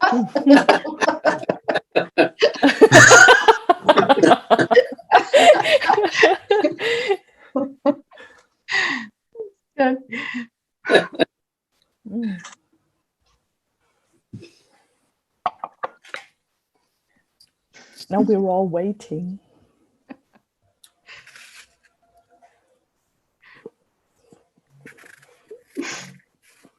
Just imagine having like Zooms for hours just with the eye mask. And the fun thing is, all the flavors are still there. The coffee bean, the cheese, the date, and the whiskey. Cool. Yeah. So would you say that was an experience of taste that was unique for you? No. Okay, so that was just replicating what you already had in the glass.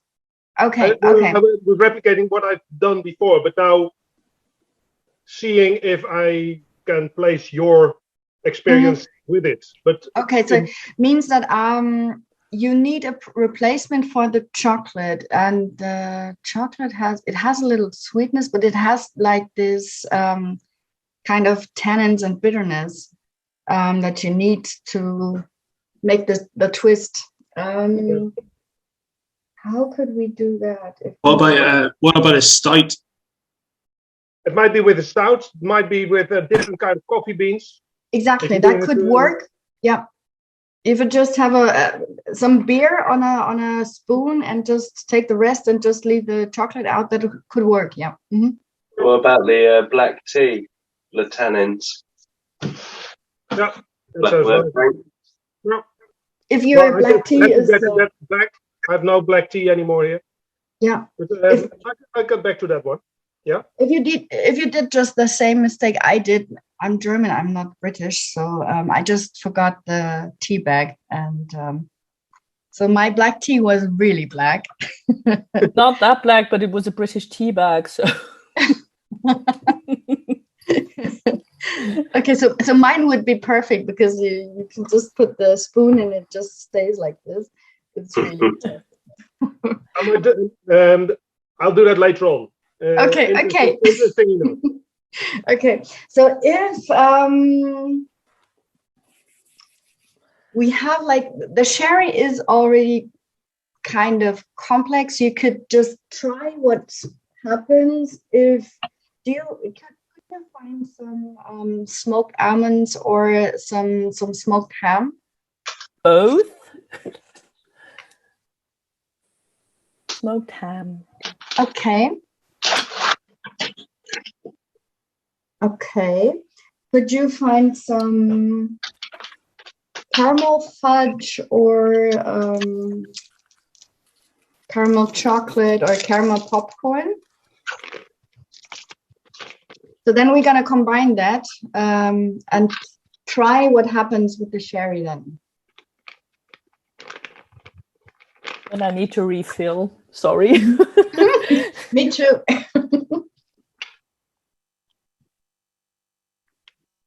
I never drink so much whiskey on one evening. And we're still at number 3. But you're eating at the same time, so all is good, Frank. All is good. I'll live on.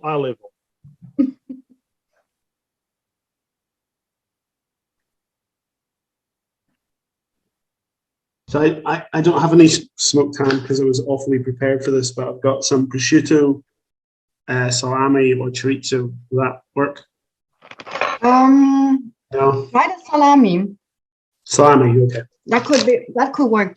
So combine the caramel with the salami and just try the sherry again, because now we're getting a little bit in the taste. If you combine, prosciutto or ham or salami and caramel, we're coming now much closer to the Spanish food. Means I'm a big fan of terroir. Means if you have a product that is produced in a certain region, the regional food is just the perfect match. And that means that it gives you an idea. If you have like a port finish or a sherry wood finish, then you can always use, if it's a dry sherry, you can use olives as a pairing, or ham as a pairing, or Spanish cheese, for example, as pairing. If it's in French wine casks, you can just use French cheese or some French ham. This is also to give you an idea and to play a little bit with the cask finishes and the terroir idea. So we take the fudge first, or the ham first, or the nuts first. The ham? Mm-hmm. Well, in that case, it's not that. That was probably one of the weirdest things I've ever put in my mouth, which is a slice of salami followed by soft caramel from a tin. And how was it? How was it? Really, really weird. I got it when I then had a sip of whiskey, but yeah, it was weird to start off with. Weird from the beginning to the end. I was just like, because I've got soft, so I've got like soft caramel. Cool. Mm-hmm. So it just with the salami, it was a little weird. But then when you combine that and then had the whiskey, I got it. Okay. Are we still on the previous sherry, or are we now on the exotic sherry? I missed that. So this is no, it's still the normal sherry. The exotic would be number 4. This is the next one. Then we get a very exotic pairing then. I'm well off with my whiskey. I'm already in. You are already at the exotic part. Yeah, you know. Yes. Okay, the salami X-course was already very exotic, I know. No, with the ham and the fudge. Doesn't work? I don't know. Okay. I have Black Forest ham. Then I have Südtiroler. Does not work. Okay. And now I try some Parma. Maybe that works a bit better. First the ham and then the caramel. Yeah. Okay, so this, you see, this is kind of trial and error. There are people who say, I love it. With the salami, the thing could be to keep the color of the salami red. You have those Pökelsalz. Coloring, yeah. What is that in English? Frank, do you know that? Pökelsalz in English? No. Yep, I think it's piment. Pigment, yeah. Yeah. So it's a very special treated salt.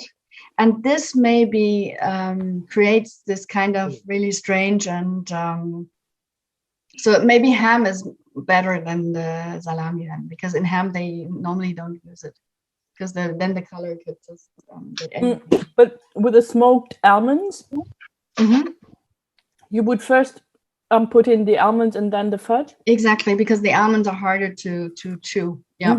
Okay. Yeah. Can I ask Annick, and apologies if I missed this at the start, is this just your experience of combining things, or when you taste a whiskey, are you looking for complementary flavors? Are you looking for completely opposite flavors, or what's the thought process to get to a food and a whiskey pairing? Well, there are different processes. So one could be looking for the same, just to make it bigger. If I have a bourbon with lots of citrusy flavors and popcorn, for example, I love to pair that with some lemon zest and caramel popcorn, because this is just get like the cinema expression of your whiskey, of your bourbon. Sometimes I like to use the opposite by using like regional food that could go with the cask management. Sometimes I just have some funny experiences with like the celery and caramel that we're going to use with the lightly peated afterwards, which just happens by coincidence. By making a bolognese sauce. I was just cooking bolognese at home, and I had some fudge, caramel fudge, left over from the pairing or from the tasting the night before. And I was a little hungry doing the sauce or just cooking. And I put the fudge in my mouth, and I was just about to chop off the celery sticks to put them in my pot. And celery is really, really strong in terms of smell. And I was having just like this, the caramel in my mouth and smelling the celery, and just thought this is a kind of a nice combination. I just took a piece of celery stick and I put it in my mouth where I already had the fudge, and thought this is really nice. And I have to combine that in my next tasting. And same will be the last story with the leberwurst, with the pâté. But I will tell that later. Okay, so we come now to whiskey number 4. But we have, before we come to whiskey number 4, and just I'm really curious what you have in your glass when you're talking about the whiskey number 4, is normally if you say like exotic countries, what do you have? No, there's exotic countries. No, I do not have that one. Sorry. No exotic countries. I have. Okay, I have like a milk and honey. That's it's a good one. So this is also sherry, but from Israel. So if you have, this would be like an exotic mostly sherry-based whiskey from either India or Taiwan, or it could be Kavalan, for example, or it could be something, from Milk and Honey, or anything that comes from a very, very hot country. So I wouldn't put the Japanese in this part, because the Japanese are so different and not hot in their kind of character, I would say. They're really even cold or very strict and, I say, focused and not weird. So I love Paul John, for example. And Kavalan, yeah. I love the Paul John Oloroso. But I always have the problem that it gets way too fast. And every time I want to make a tasting, I go downstairs and I just find out I have to buy another bottle because it's gone. It's always the same problem with me. So I took an Apex Dead Sea, for instance, for today. I unfortunately never had any exotic sherry, so I grabbed a bottle of Spice Street Extravaganza, which has a lot of exotic animals on the bottle. Yeah. That is exotic. But I think actually this kind of fits this exotic profile perfectly, because the Spice Tree in itself is really nice, but the Extravaganza has more of a, I don't know, push to it. It's just a bit more than you expect. And it's just, sometimes it's a bit too much. I mean, if it's really warm here. I'm kind of sweating already. It's warm here too. Yeah. But that's kind of the whiskey that you would not drink if it's too warm. I wonder how the Indians manage, but I need to eat an apple because I ate shortbread and ham and the sherried whiskey. That was nice. That was nice. So talking about apple, I'm just going to apple just to make the shift. Coming to the exotic whiskies or exotic countries and talking about heat, next topic would be to talk about the angels. You know, I think there is no cellar master that would say, no, the angels, they just don't exist. It's just, it's for the tourists. It's just a story. Angels share. It's a nice saying for a process that works from having a cask, having an environment in the warehouse with lots of humidity, and then you lose alcohol. Or if you have it like in a dry place, then you lose water and have a high alcohol level. It's just a physical thing. I think every cellar master has kind of a knowledge that there is more involved, and maybe some kind of spiritual animals or angels or whatever is taking care of the casks. And how you can see that the angel share is happening, so means that the loss of liquid in the cask, is that you can see the walls turned completely into black. And in some cases, in cognac, for example, it's not only inside the warehouse is completely black, but also outside, means the trees are black, the cars, the houses, and if you leave like your bike too long in front of the distillery, it gets black too. And means that the angels are very, very productive in that kind of areas. And the more exotic or the more hot we get in the region, the angels get more thirsty because it's hot, and you have like a loss of 3 times as much as you have like in Scotland. You have it in Israel or in India. And if you want to explain the blackness on the walls in your warehouse, you would normally talk about a fungus. And I like talking about fungus when I'm making like a cheese tasting, because then it fits. But if you want to talk about whiskey and indulgence and nice tastes, it's always bad to talk about, you know, the penicillium type of fungus that grows on a wall, because that's not really nice to tell or just to imagine. And I said, okay, maybe I find another story how the walls just get blacker and blacker by time. And okay, we said that angels, they exist. I think we just don't have to discuss that. And just imagine every angel has a little black pencil in his hand, and for every sip they take, they make one little note or one little what is it? Mark? Just one little mark or one little tick? A little mark on the wall.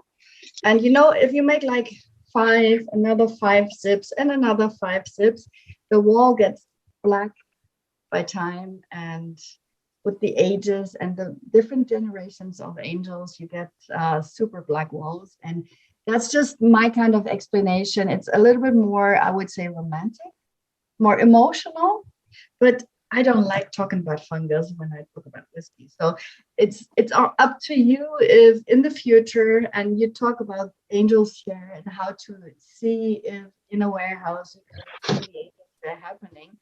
If you want to talk about fungus, or if you talk about little angels with their little black pens, and it's up to you.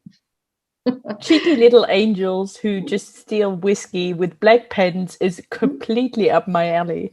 I can tell you that. But they have to be really cheeky because they steal whiskey. Exactly. Cheeky bastards. But the nice thing is that at least they leave marks and you know how much they took. Okay, yeah, that's okay. It's kind of an angel's tax system, or I don't know what. Okay, it gets exotic.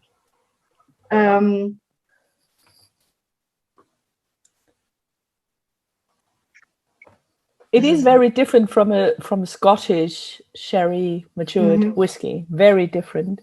It has kind of a hint of tropical fruits. I don't know how to express that. So in my kind of whiskey, so in the Dead Sea, I have banana.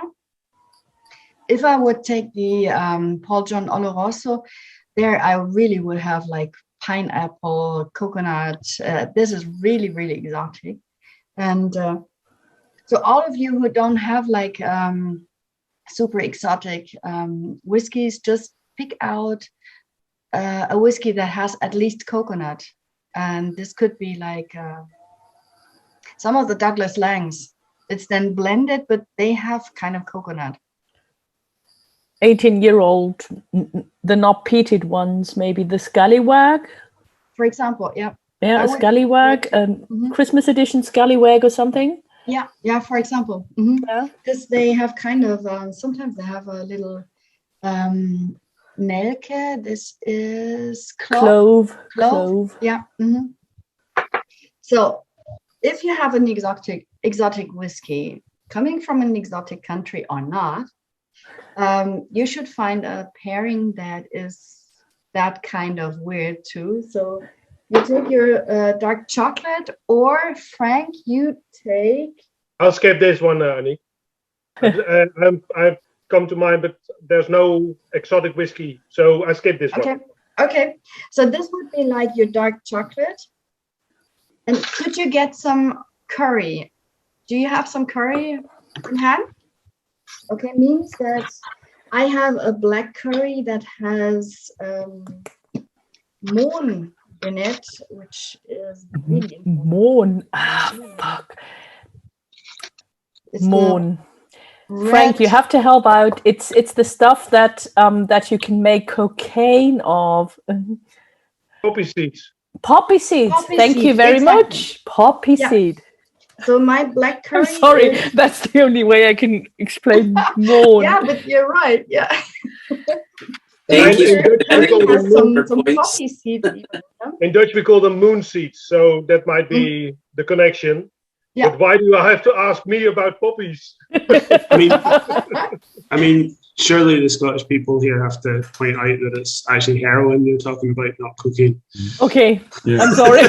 That Menno pointed that out as well. When we talk drugs, obviously we turn to the Dutch people in the room. Exactly.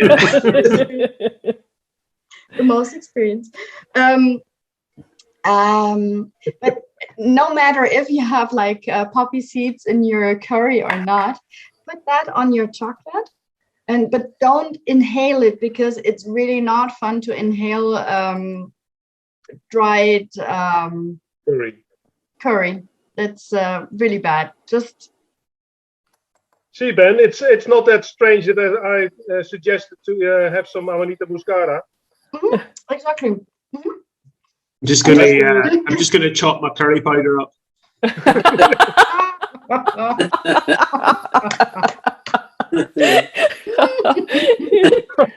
You're told not to inhale, Ben. I still said put it in your mouth, not in your nose, huh? So you have like a curried chocolate, which is already quite nice, I think. This is kind of a chocolate I would buy if it would be like already finished in a. And then you take a sip of your exotic whiskey and see what happens. Gonna get hungry, I think. Oh, sharp. Oh. Yeah. The first thing is always the alcohol just gives you kind of a hit. Wow. But then it gets a little bit more, it gets warmer. Mm. It gets peppery. But in my case, this is kind of hot. Strawberry. Strawberry with balsamico and pepper. Ooh, red pepper? No, black pepper. Black pepper? Okay. I get the balsamico, but not the raspberry. Or the strawberry. Wow. Oh, this is extreme, right? Mm-hmm. I would say this is not as yummy as you had before, like with the explosion and everything. That was just really, wow, I have to do this again and again. But this is interesting. This is kind of, it's like a piece of art that is a little bit anstrengend. Astringent. Anstrengend. Astringent. It's not astringent. Anstrengend is tiring. Challenging is maybe herausfordernd, but anstrengend is you can't do that a lot. You need to pace yourself with this. Mm-hmm. So it means that sometimes you want to go into an art exhibition, which is a little weird, because sometimes it fits in your mind or in the day or in whatever kind of things you're just into, but you couldn't do that every day, because then you just get a little weird yourself. And this is the kind of good. This is the kind of combination. The funny thing in my case is I had like banana at the beginning, and now I really have little coconut curry dish with some those banana slices in it. This is just I'm just looking for the chicken. Those cooking bananas, right? Not the sweet banana you have. Yeah, the cooking bananas, exactly. Yeah. I get the idea from the chicken. It's like in a when put in a curry. Exactly. Like chicken masala. It's just really like a curry dish with coconut. As and the finish, I'm sweating like I just had a curry as well. Yes, a really hot curry, right? Andy, when you meet him. Wow. This is actually really anstrengend. It's exhausting. I'm sorry, exhausting is the word maybe. Well, I didn't say it was easy. Okay, so I don't want to stress your time or your experiences too much. So if ever you have something on your table that could be very interesting, well, before going to the next whiskey, I have a Snickers on my table, and this is just the moment where I would love to have like peanuts and caramel and chocolate. I just need to try it because I think this would fit perfectly, and I'm just not sure if I should put some curry on the Snickers or not? Just a little bit. Maybe? Maybe just a little bit. Try at the beginning, and if it's too challenging, just drop it. Yeah. But Alan and Ben, did you try that with the curry and the chocolate? Yes. It kind of just the whiskey really kind of like, it's like Annick said, like the ABV just felt like it shot up at first, and then it kind of got a bit kind of was like chewy at the end, like a bit of like mixing coconut and popcorn. Like it was just something kind of like malty-ish and kind of really just chew on it. Yeah, for me, I don't know why. I don't know, Annick, if this is something you've had before, but when I've tried these combinations, it sends me somewhere else completely. When I try these combinations, it says to me, oh, so when I did the curry and the chocolate, and I've got the Cavalan there, I went, oh, I really want tandoori lamb chops right now. Exactly. It sends you right to the restaurant. Man, Ben? Say again, mate? Did you see a little green man? Well, I understand what he wants to say. But Tom, that's just when it goes to Parkhead. Tom, did you try the curry and dark chocolate? I did. I didn't sniff it like Ben. I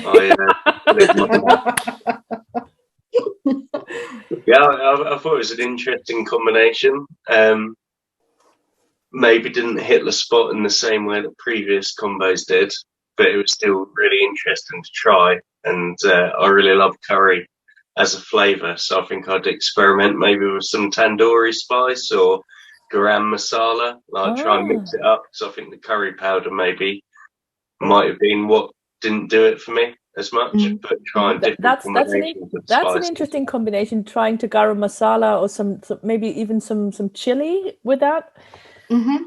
So some Kashmiri chili or something. I hear a food pairing with Andy coming up. Ah, not too bad. That would be a good idea. Well, I can tell you that Snickers and curry and my milk and honey is just heaven.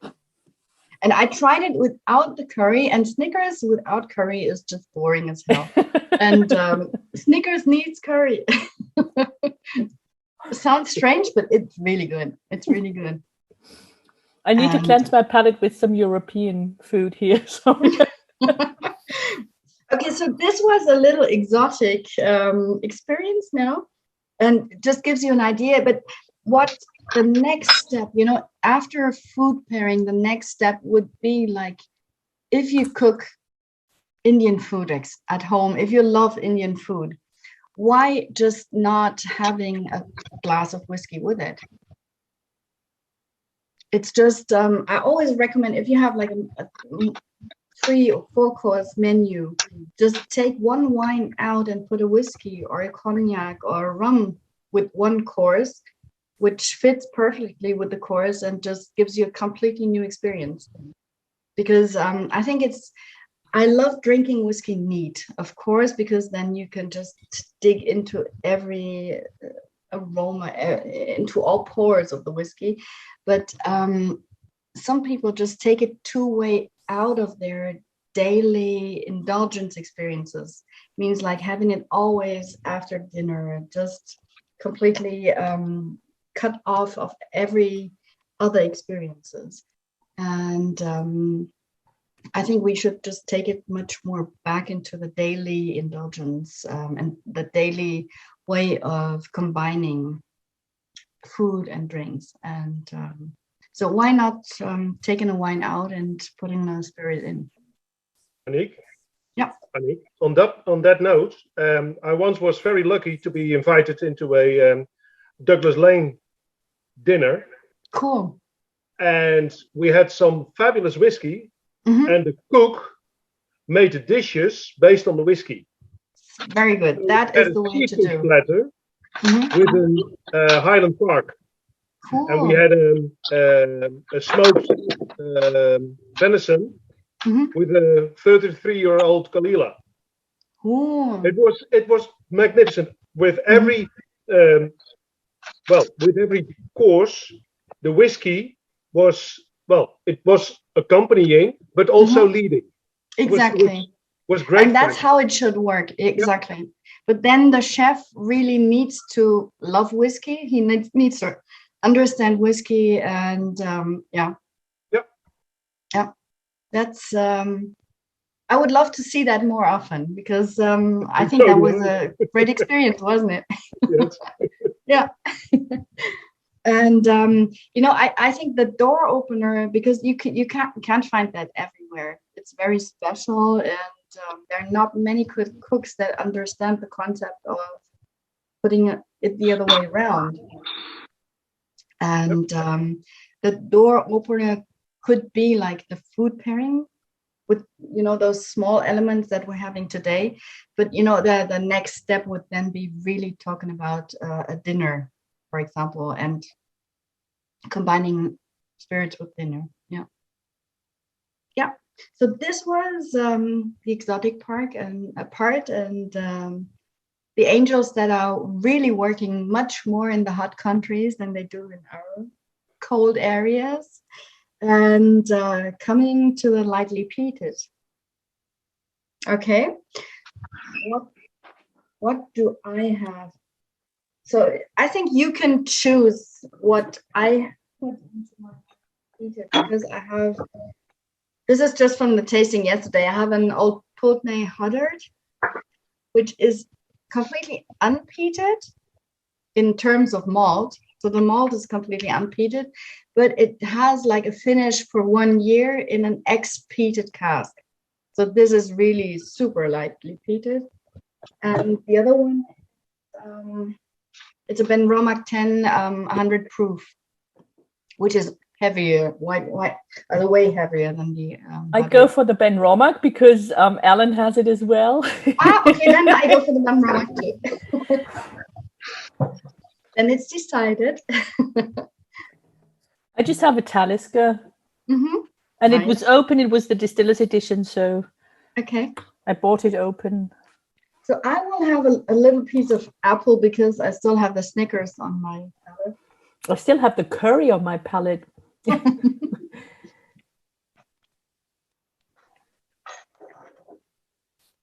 Okay, lightly peated is now, my Bolognese story is that we now combine the caramel, the sweetness of the caramel goes very nice with the lightly peated. So I think a light peat or light, toasted note goes very well with sweetness. And as caramel is not only sweet, it's not sugar, but it's burnt sugar. And this gives it the same direction as peat or smoke. I will grab some celery knolle. That works as well. That works fine as well. Not stalks. And sorry, you just go ahead, okay? I love it that she's mutig. What is that? Brave enough to use the knolle. Okay. So I could not find any celery sticks, so I'm having the celery salt, and I'm having those. It's caramel. Normally, first of all, you got them as a bonbon. What is that in English? Praline.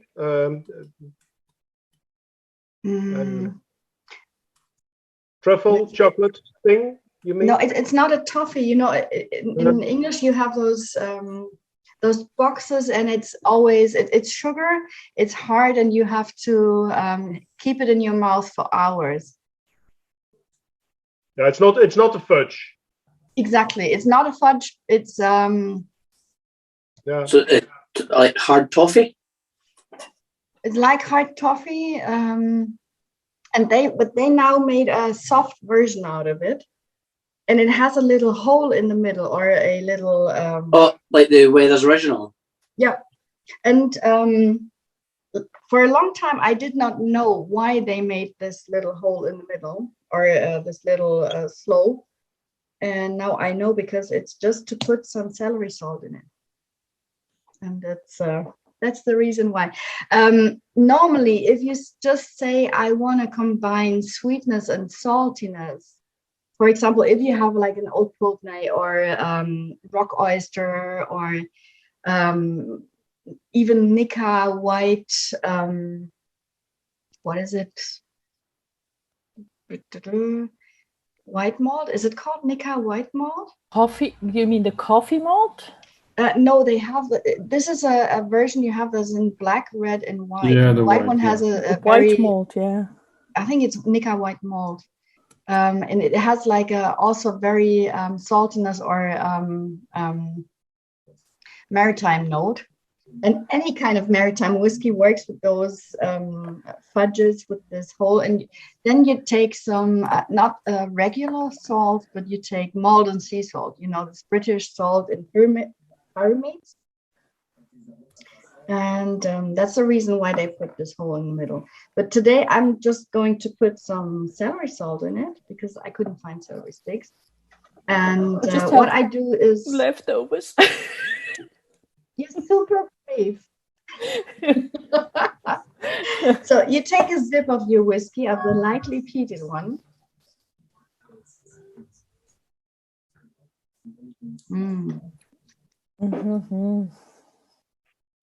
And you just enjoy the peat and the smoke. In my case, you know, it's mainland peat and not Isla peat, which makes a huge difference because from Isla peat, you know, you get this hospital direction, like burnt tires, iodine, or whatever kind of hospital version. And this is just the part of bonfire. It's just you don't have those very very extreme directions you get. So this is really nice already. And there comes the bolognese story with some caramel and celery salt.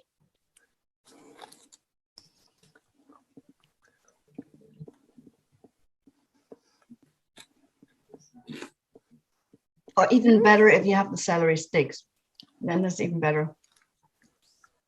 There's a funny thing about celery and fresh celery and the caramel means the celery always brings freshness and those green aspects.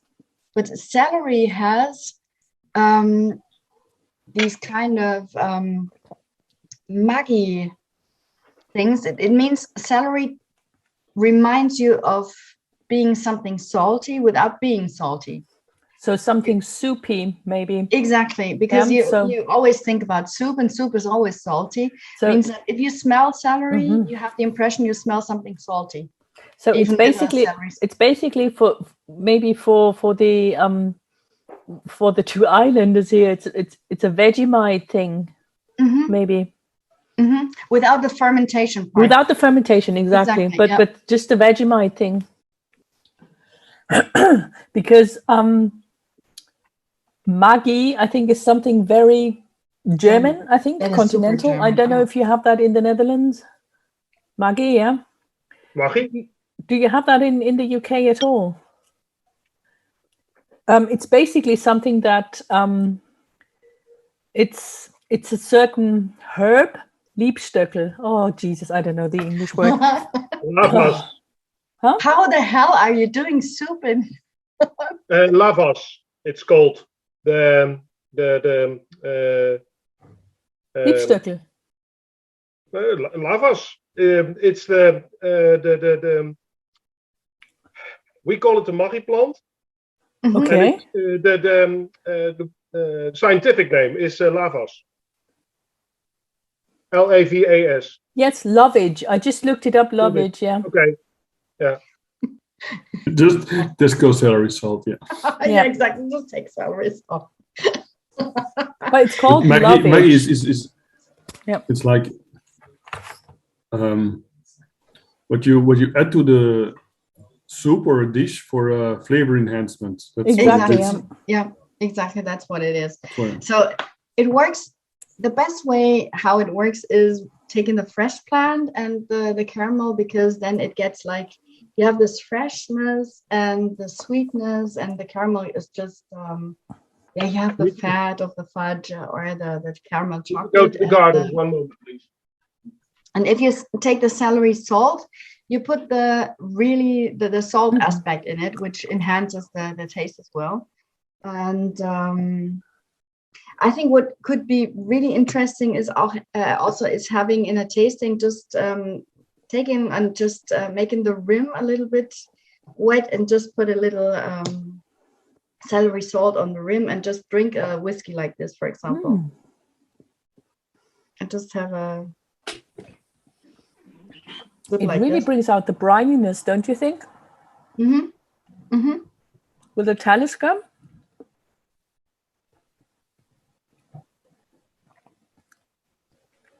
I'm having the Johnny Walker Green, which might be too shy in terms of lightly peated, and it works well with the celery. Mm-hmm. But the combination of the celery and the fudge with the whiskey, not so much. That doesn't work for you, okay? Mm-hmm. But the celery itself, just celery and the whiskey works treat, yeah. Okay, cool. But it's Johnny Walker Green, so it's very, very lightly peated. Mm-hmm, So it has Talisker and Kalila, a bit of Kalila, but yeah. Yeah. Frank, what you were showing me there is a bay leaf, right? No, it was a piece of lovage. Lovage? Yeah. With a date and some, instead of the caramel, mm-hmm. and some salt, sea salt, which I found in the... Oh, cool. Now I'm really interested how it works. Well, my eyes were glancing after taking the whiskey before I took the lovage in.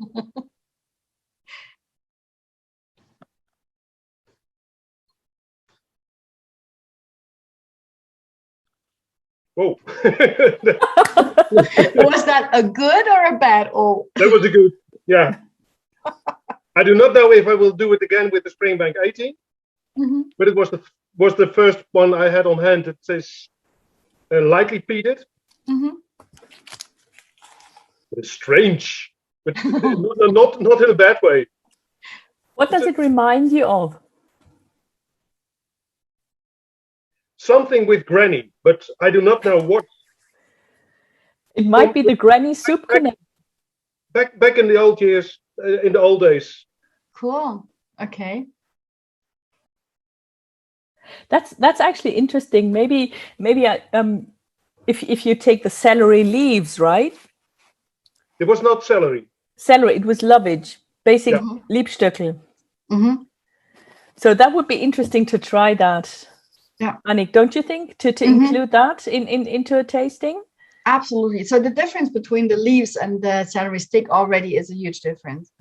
What I like to include also, if you have it, is estragon. Is that's the same in English? It died. I had it in the garden, but it died. Yeah, I don't have estragon. I'm sorry. I just have dried estragon. Mm-hmm. But the not dried the same one thing. works as well. But it's very intense, and the dried one is even way more intense than the fresh one. Okay. That's what lots of herbs, if they have like etheric oils, essential oils in them, they are way more intense when they're dried. Okay. Mm-hmm. So estragon in combination with fudge and a lightly peated whiskey. Really nice. Or I have to write that down. Let's call it interesting. So nice is always on the point of the taster, yeah, but interesting in any kind of ways. Yeah, really. Take it, estragon is tarragon. It's tarragon, that's tarragon. Yeah. I think it's not for everyone. Oh, it's tarragon. It's not as bad or as I would say. What is the coriander? That's the bad coriander. Oh, coriander tastes like soap. Excuse me. Yeah. You cannot eat that. Oh, God. But you know that this is a genetical thing, that you have genes that just tell you this is soap, and I just don't have them. I love coriander. Yeah, I don't like coriander, but I do like carrot and coriander soup, and I really like Thai food that has a lot of coriander in it. Have always but I don't like just eating coriander. You mean cilantro? Cilantro, yeah. Coriander powder is good. I love Coriander that. powder or the little seeds are perfect. They are great, but I just can't eat the leaves. That's just if they're in any dish, the whole dish tastes like soap. Yeah, and that's a genetical thing. And this is you will never ever be able to change that kind of experience, because it's your genes that tell you effing genes. Leave it, just don't eat it. Yeah, exactly. But that's interesting what Frank did with the fudge and the lovage. That's certainly something I would like to try out. And the estragon as well. Sorry, and Luna, it was not fudge, because I do not have fudge. So I took the last bit of my date. With dates. It was a date with, and it was a good one, with some sea salt and lovage. It was strange. I'd like to go for strange experiences. Strange is good. I love that. We have like from, oh wow, that's, what did you say? Holy fuck. From this kind of stage to, that is strange. I think we nearly had everything. With the lightly peated, I always, when I have like tastings, and at the beginning, if you have like, not pros as you are, but if you have like beginners, you ask at the beginning of a tasting, is there anybody who is not too much into the peated or smoky whiskeys? And you always have people that say, I hate them, I don't like them, I just can't imagine ever liking them, whatever. And what I do is, before take them outside and tell them to go home. Yeah, that is one way to do it. You always do that. You're not worth my time. You could say that, of course, and send them home. Or before coming to the smoky or peaty whiskeys, I always give them a piece of like smoked ham or smoked almonds, a handful of smoked almonds, just to get used to the taste of the smoke, and then it's way better afterwards. Means that with the lightly smoked, that could also work with the smoked ham, and either you take again the fudge or the caramel, but with what I love to try out is have a piece of the smoked ham and have the raspberry marmalade or the raspberry jam. Sounds strange, but I think it's gonna work. We will find out. It was just like, that was an idea. I never did that before, so this is new to me too. So I put some jam on my smoked ham, take a sip of the whiskey before, and we will see.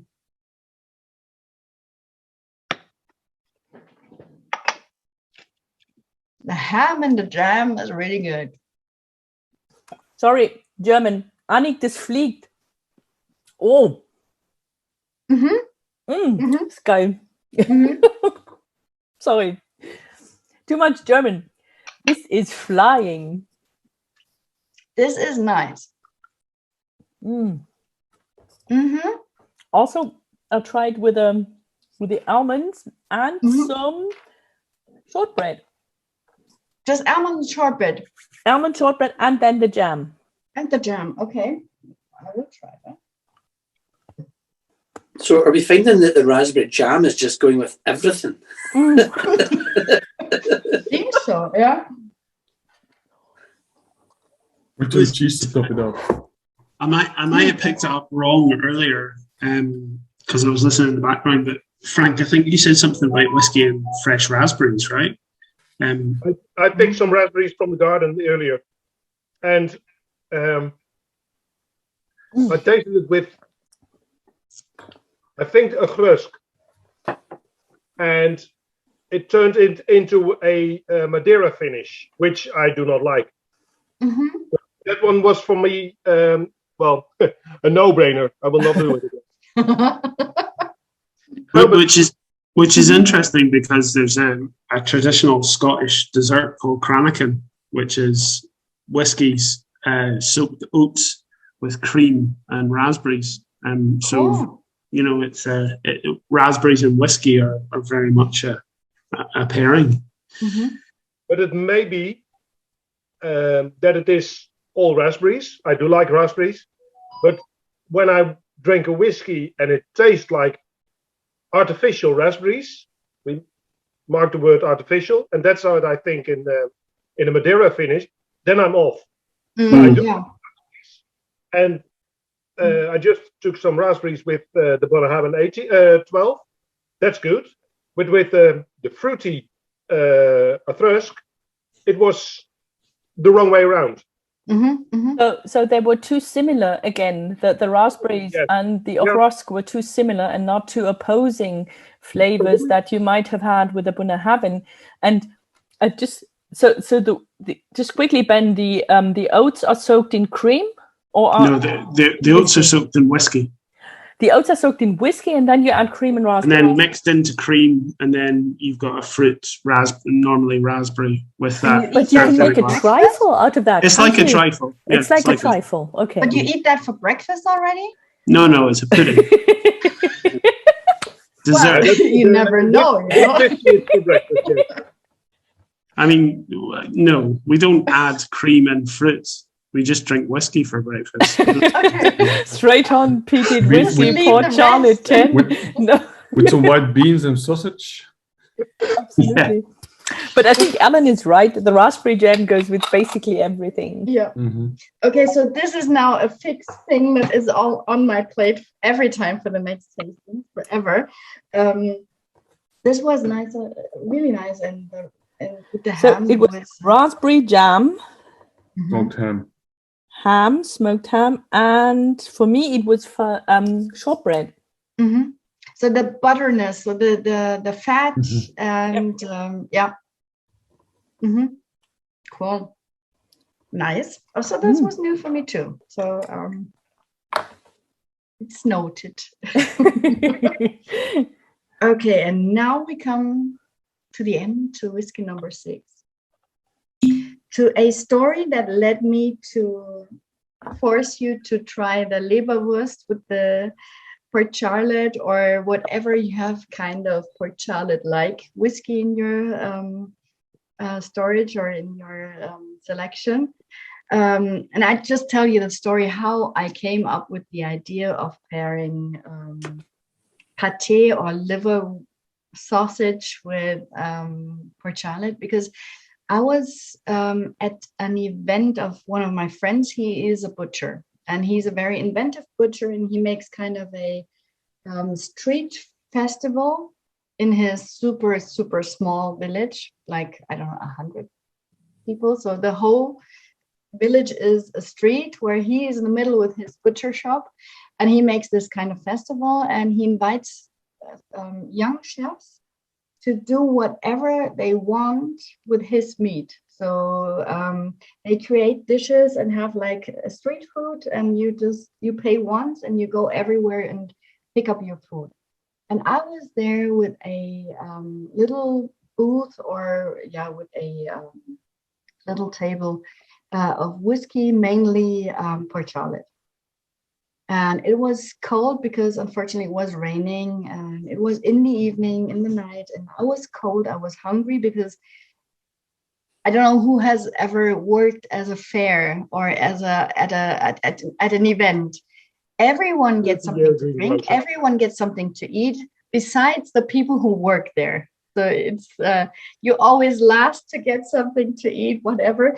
And I was so hungry just seeing everyone eating, and he got it 1 second, and he just put his homemade liver sausage, the spreadable liver sausage, which is lots of herbs. It is smoked. It is just homemade and super, it's not fancy at all. And he just took some super not fancy but homemade bread and spread it on the bread, and just had a little tray and gave it to those who were working that day.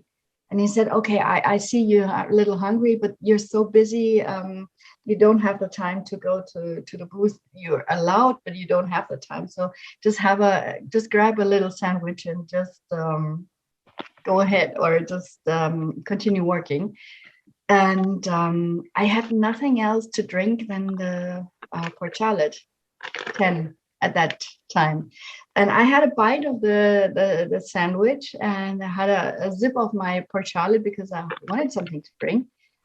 And it was just like, hearing the hallelujah singing, the angels singing, that was just a combination. I was just smiling from one ear to the other. And people were just staring at me and saying, what happened? And I just said,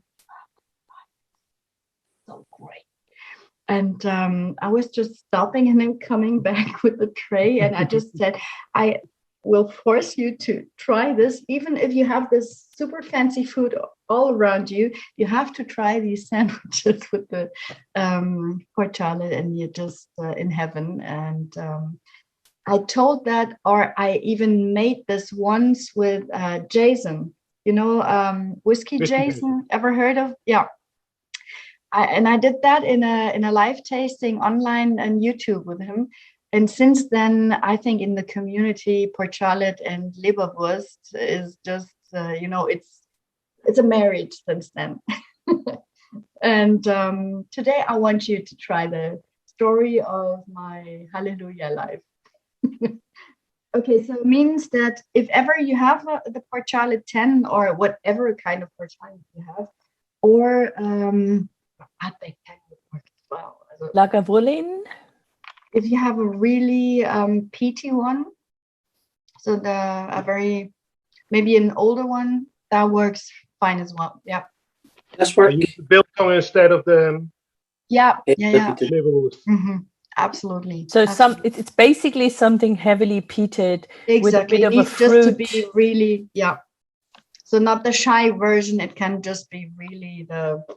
Yeah, and I have different Leberwursts. Mm-hmm. I don't know what kind of pate liver sausage could you find. It's not fancy at all. It looks disgusting. It has a lot of fat. Yeah. It's really greasy. Yeah. But it's smoked. Yeah, and that's the way. Yeah. That's exactly what you need. And well, I have it here on a spoon. I don't know if you can see that. It just really never looks fancy. It never looks nice, no. Never. What you do, and this is an invention because I don't have this bread with me. This is an invention from another friend of ours, Rike Bergmann. You know Rike? Yeah, Rike, Fräulein Scotch, yeah? Exactly, Fräulein Scotch. She's one of the bloggers or online bloggers too. And she took over my story, but she didn't have any bread with her, but she did have shortbread. And then she said, "That's what Tom just wrote in the chat. Tom just wrote it in the chat. Exactly, you have to try the shortbread with the liver sausage, and that's what we're gonna do today. I first go with rye bread, and then I'm trying works to do as well, bread. of course. And okay, so you take a sip of your heavily peated. Cheers. Cheers. To you.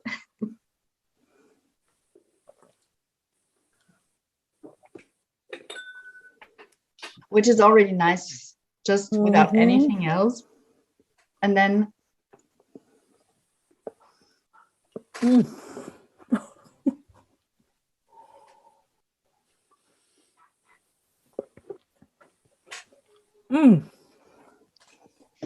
Can you hear the angels sing? Hallelujah.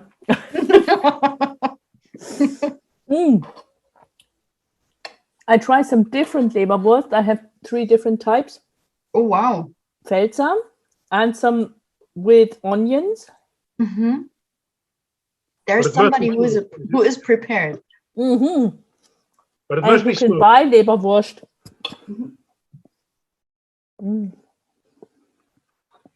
But what is kind of in your regions then like.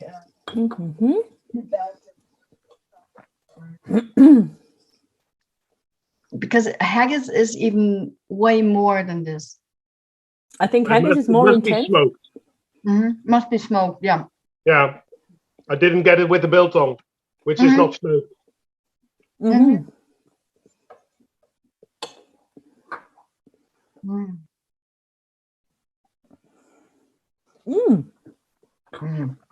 This is something I could just eat the whole day. I have a Leberwurst with onions smoked. That's really interesting because it gives you such a sharpness of the onions. Okay. Because of the alcohol of the Port Charlotte, that the sharpness and sweetness of the onions comes totally through. Cool. I think this is really interesting in terms of whenever I'm doing a blind tasting, I try and eat nothing on any kind of scale throughout the day, just to keep my palate really level. But I think it's really interesting that what this is showing is that what you've eaten throughout the day can have a massive impact on what flavors and tastes and smells you're picking up from a whiskey, and that's why, you know, we always say that there's nobody's got a wrong opinion, because it's just what you're picking up on your whiskey, and there's a lot of influences to it, and this is really bringing that to the fore. Absolutely. I mean, of course, if you ate lots of garlic the day before, then this has an impact on your palate, of course. Yeah. But you can have smoked garlic. This could work. Yeah. If it's, this crispy smoked. I know smoked garlic. Yeah. It's just smoked and not fried and smoked. No, smoked. A whole string of smoked garlic. Yeah. Cool. Yeah, I worked on the groceries market for about 30 years or so, and we did have smoked garlic, by not only the bulb, but and it it kept its smoky flavor for months sometimes. Even if it's still fresh inside, so it's not cooked; it's just smoked. It's just yeah. Yeah, I smoke my own garlic as well. It keeps for an awful long time. Yeah. Okay. And the combination with the shortbread is fantastic. Yeah. So thanks to Rieke Beckman. But as we said, that raspberry goes with everything. I combine now. I have pâté or Leberwurst and raspberry because. I don't know who said it. I think everyone said it, that raspberry goes with every kind of whiskey. I think Alan said it, right? Alan is the culprit here. Exactly. This is my second spoonful. Yeah. And is it that good, Alan? This must work. It does. Surprisingly. If this principle is right, this should be working. Or Charlotte first?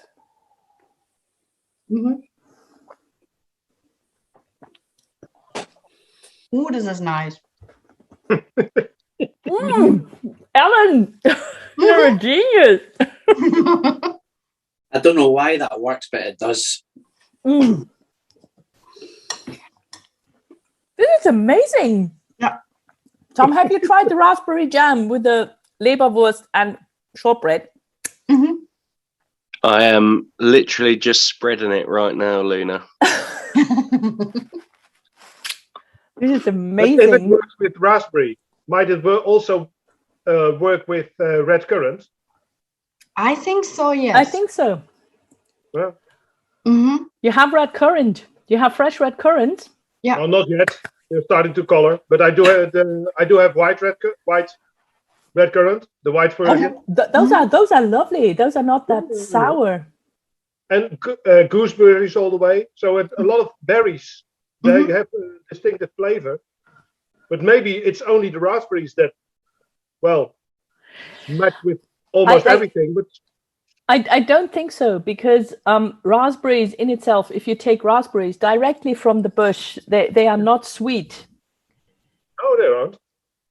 And they are kind of tart.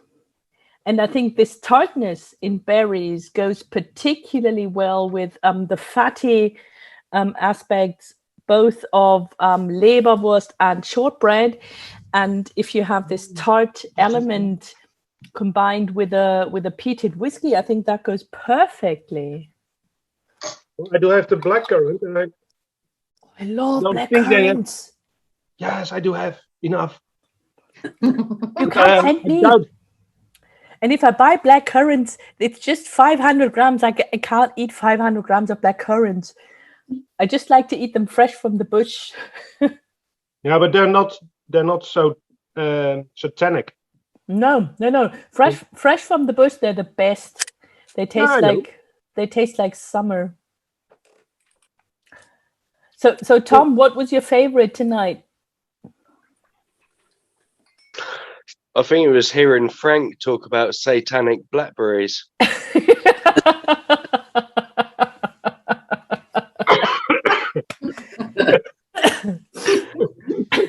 No, it's got to be the coffee bean parmesan shortbread combination, because that's just so bizarre to me. But the flavour it came out with was just incredible. Oh. Rest in peace, battery. Your battery is dying. From Menno, yes. But from Menno? No, Menno. Oh no, I can't find my bloody cable. Oh, poor boy. Menno, find a cable. So, Alan, what was your favorite combination? Raspberry and anything. If there would come out of this side, it's just raspberry and anything. I literally just tried as well. Just the although this probably was out of the raspberry and something combinations, probably maybe Millie's favourite was I tried it with the Parmigiano with a bit of raspberry on it, and then the peated whiskey. Still nice, but there were other things that were better. I think the raspberry and the chocolate just go so well together. Mm-hmm. Cool. Ben, what was your favorite tonight? I'm not sure I have a favorite because I've been behind the curve all tasting. To be honest, I wasn't prepared. I had nothing, so I've been running around trying to do things behind the scenes. But the chocolate and the coffee and the sherry was nice. So yeah, it's probably but I don't think I got anything right tonight. I think I was just about 10 minutes behind you all, so doing things wrong. It was not about getting anything right. I think it was about experiencing taste and trying to find a way to put in what you have in your kitchen and what you have in your fridge into a flavor profile that was kind of presented. So you were doing everything completely right, Ben, I think. But it was excellent, and thanks very much to the two of you for organising this. It was amazing. No, it's been really good. Thank you. Yeah, welcome. Great. Thank you very much. And Menno just wrote, for him, it was the sherry and Parmesan with chocolate and coffee beans. So I think that one was really flying. Anything having to do with coffee beans, I think, was getting a lot of positive feedback tonight. So thank you, Annick, for this wonderful, wonderful experience. And thank you for having me. I just hope that we will find something to make you happy as well in the aftermath. Thank you very much. You already made me happy tonight because I got lots of inspiration and it was just, an honor and lots of joy being here with you and enjoying this together. And there's maybe one thing I want to tell you at the end of our tasting, and I hope I could just maybe lighten up your experiences or just give them another little twist or giving you an idea of how to maybe if you do your next tasting with friends or anybody else, just maybe put a little twist inside it and just make it a little bit more that people have to think about their taste and how it works and how you could give it another leverage or level of indulgence. And there's one saying I always say at the end of the tasting is just like indulgence is like love. because it gets bigger by being shared. And that's, thank you very much for having shared this experience and this indulgence with me and you, and that we could just share everything together. And thank you very much. And it was really fun, and I loved it being your guest. Yeah, thank you very much.